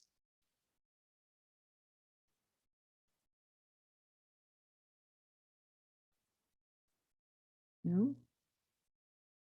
If you think of something, please feel free to reach out to us. If not, thank you everyone today. We had a lot of great participation, some good questions that came up. Real quickly, just before we end, everyone, I know we're at the end here. If you could just throw in the chat just to sum it up, what's one thing that you learned today that you're excited about to implement? Let's end it on that positive note and that action step. Descriptive writing. Someone asked if you have to take pictures. You don't have to take pictures. You could if you wanted to. Sometimes people need to do that to see a collection if they're entering someone's personal spaces. Like if somebody has a book collection, I'm not going to remember all the different kinds of books they had, or a DVD collection, or I had somebody once who made bracelets and she probably had 300 bracelets on a stand. I was never going to remember kind of what those all look like. So I asked if it was okay to take a photo. We had a lot of descriptive writing as answers, excited to learn about utilizing descriptive writing moving forward. Show me questions and tell me about questions. All great. Exactly. Well, we're excited that some of you enjoyed this process, enjoyed this session. But again, the homework, go try to apply this now, what you've learned in the classroom, try to apply that in real time here. Yeah, but that's great, everyone. We really appreciate everyone's energy and participation. It really makes it enjoyable, much more enjoyable for not only all of you, but for us as well. So Emily's asking if anybody wants to partner up and do a Zoom home visit with her. I can already tell, Emily, you have a lot of interesting things and hobbies. I can see that. No, not at all.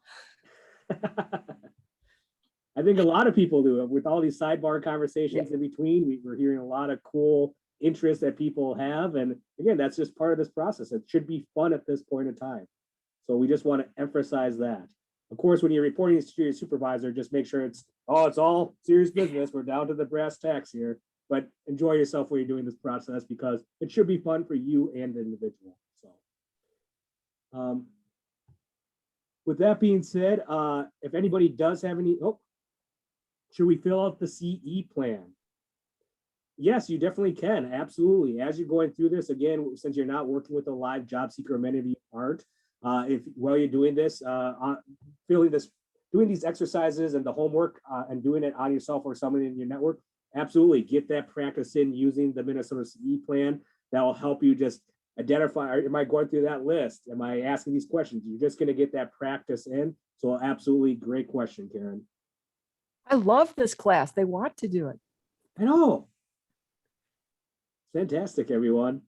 So, well, if any of you have any further questions, put them in the chat, stay afterwards. We're going to be here for a little bit. Of course, if you have questions further down the line over the weekend, whatever it may be, we will send us an email. We'll make sure that we address that. Next week, we will be resuming next Tuesday, the 11th at 8:30, same time, same place here on Zoom. I believe there was a quick mix up right on the dates there. Do we want to clarify that, Margie? Could you do that real quick? Yes, the May 11th date went on to some calendars for March 25th or March 26th. So if you don't see the Zoom invite on your May 11th calendar, check your March calendar. It may have went back. Great. So you either have to go back to that, either copy and paste that link and save it to May, or go back to March and jump on during that day. So apologize, but we just wanted to clarify that. So I was able to just go into that, you guys, and change the date, and it moved over to May, even though I didn't create the invite, which was awesome. Nice. Great. Thank you for sharing that. Well, again, we'll stay on a few more minutes. We don't want to keep you any longer. That we know you're all very busy with your day, but please enjoy the rest of the day and your week, and we will see you next Tuesday. So again, thank you for all of your participation. You guys have been absolutely fantastic. Thanks. Thank you. Have a good weekend. You too. You too. Sabrina, did you want to read yours to us? Or just to me? We'll just gonna wait till more people trickle on out, you know? Emily, Hi, I guys. will email Thank you you. from my personal email because I can't email from my work email unless I'm at work. Sounds good. Christy, I'm going to message you privately real quick. Margie, if you I got. was just gonna do that too. Is Margie still here? Yes, Oh, yes. hi. How are you? This is Luz. Hi, How are you? I am good. How are you? You are back. Yes, I am back. So Okay. just if you can just fill me up a little bit. I know you were talking about descriptive writing. But I couldn't follow the whole thing. Okay, what I'm gonna do is send you that information that we covered from 11 to 12 while you were having your meeting, okay? Okay, thanks. And then I will send that to you later today. perfect. And then just the homework for next week as well. Okay, sure. Perfect. Thank you so much for your You help. are welcome. Thank you, guys. Have a great weekend. You too.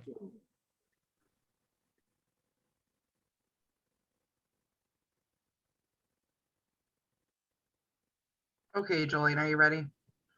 Yes, we are. No, just you, everybody. me. Oh, Do you want to call me? Do you want to call me with it if you want just my feedback? You know, this is how I step out of my shell. So I'm just gonna blah. Josh and Margie are very helpful and they're very nice. You don't have to be worried about them. Beautiful.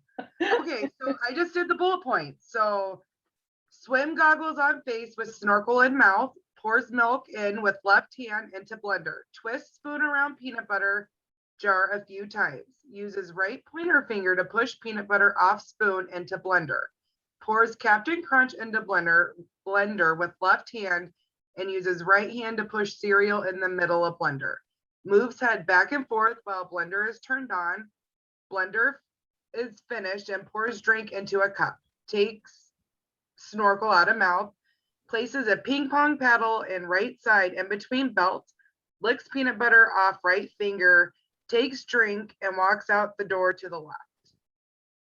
Hey, That's great. I heard no opinions, which is wonderful. I heard no LYs of comparison. It was all factual.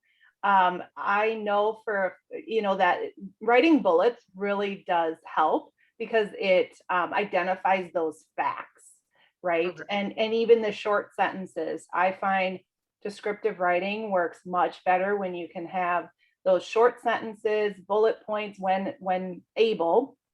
We can't always do that. There's some documents where we need some narration there. But yeah, I thought that was excellent. Josh, Margie, do you guys have any? yeah, it was fantastic, Sabrina. I think the big thing for us, and you recognize this, I'm sure, is, the typical thing that we may see in evaluative writing is June makes a cooks or June makes a smoothie, right? And you just descriptively writing there, of course, identified so many more things, those details that she's operating a blender, that she's pouring things, that she knows this process, that she clearly knows. I don't know what she's making. Right, yeah. We don't either. Exactly. So it puts context to whatever it is. And so again, that's where the details are.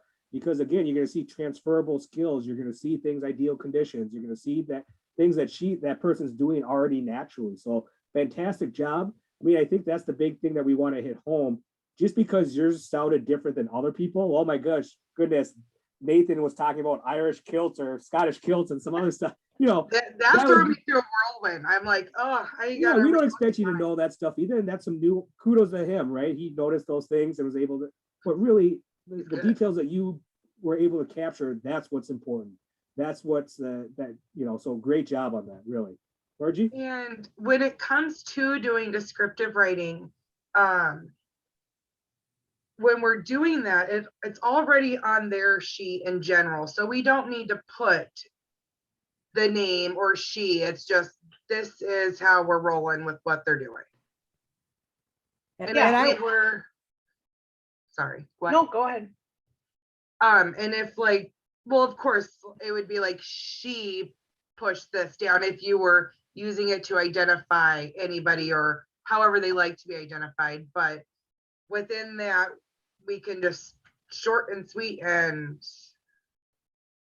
Yes, exactly. Because it would be in their Minnesota CE plan, so we would already know names and all of those things. You know, unless you're writing something completely different outside the Minnesota CE plan, you would want to use some of those things. But yeah, for our purposes and really anything we're doing within our industry for human services is you're going to use those. It's going to be in a form that they're already going to know names. They're already going to know some of those details. So yeah, I think you did a great job. That was good. Sometimes oh my gosh. Descriptive writing doesn't always mean all those adjectives that were said in the examples earlier too, because then you can lose the person in there. You know, do we know that was a Scottish kilt? I don't know. So some of those things you don't want to include. You want to get right to the facts, those short, sweet statements, so that your reader can paint that picture of what you're trying to describe. So we also don't want to be lost in some of those descriptions either. That can be opinion based. Like I said, I have no idea if that's a Scottish kilt or not. I don't know. Well, then that also adds more to like, oh, so if they're wearing this, are they here to here or? Right. Okay. Yep. And I just wanted to say, if bullet points is an easier way for you to flush something out, use them. You know, you can use them and then go back and fill in a couple words here and there. But if that works, use it. Yeah. Okay. Absolutely. Well, I have such a busy brain that it's when I'm watching something, it's just quick, do it. And then you can conform whatever you need to. But it's like, as long as I have my facts down, you can do whatever you need to with them. So, Right. You got the facts. Okay. Wonderful. Exactly. Great job, Sabrina. Thanks. Well, I will let you guys go. I have a flight to catch. Have fun. Have fun. Thanks, guys. Enjoy. All right, I bye. like to kite it. Okay. See you guys next week. Yeah. See you See you next week. Tuesday. Thank you. It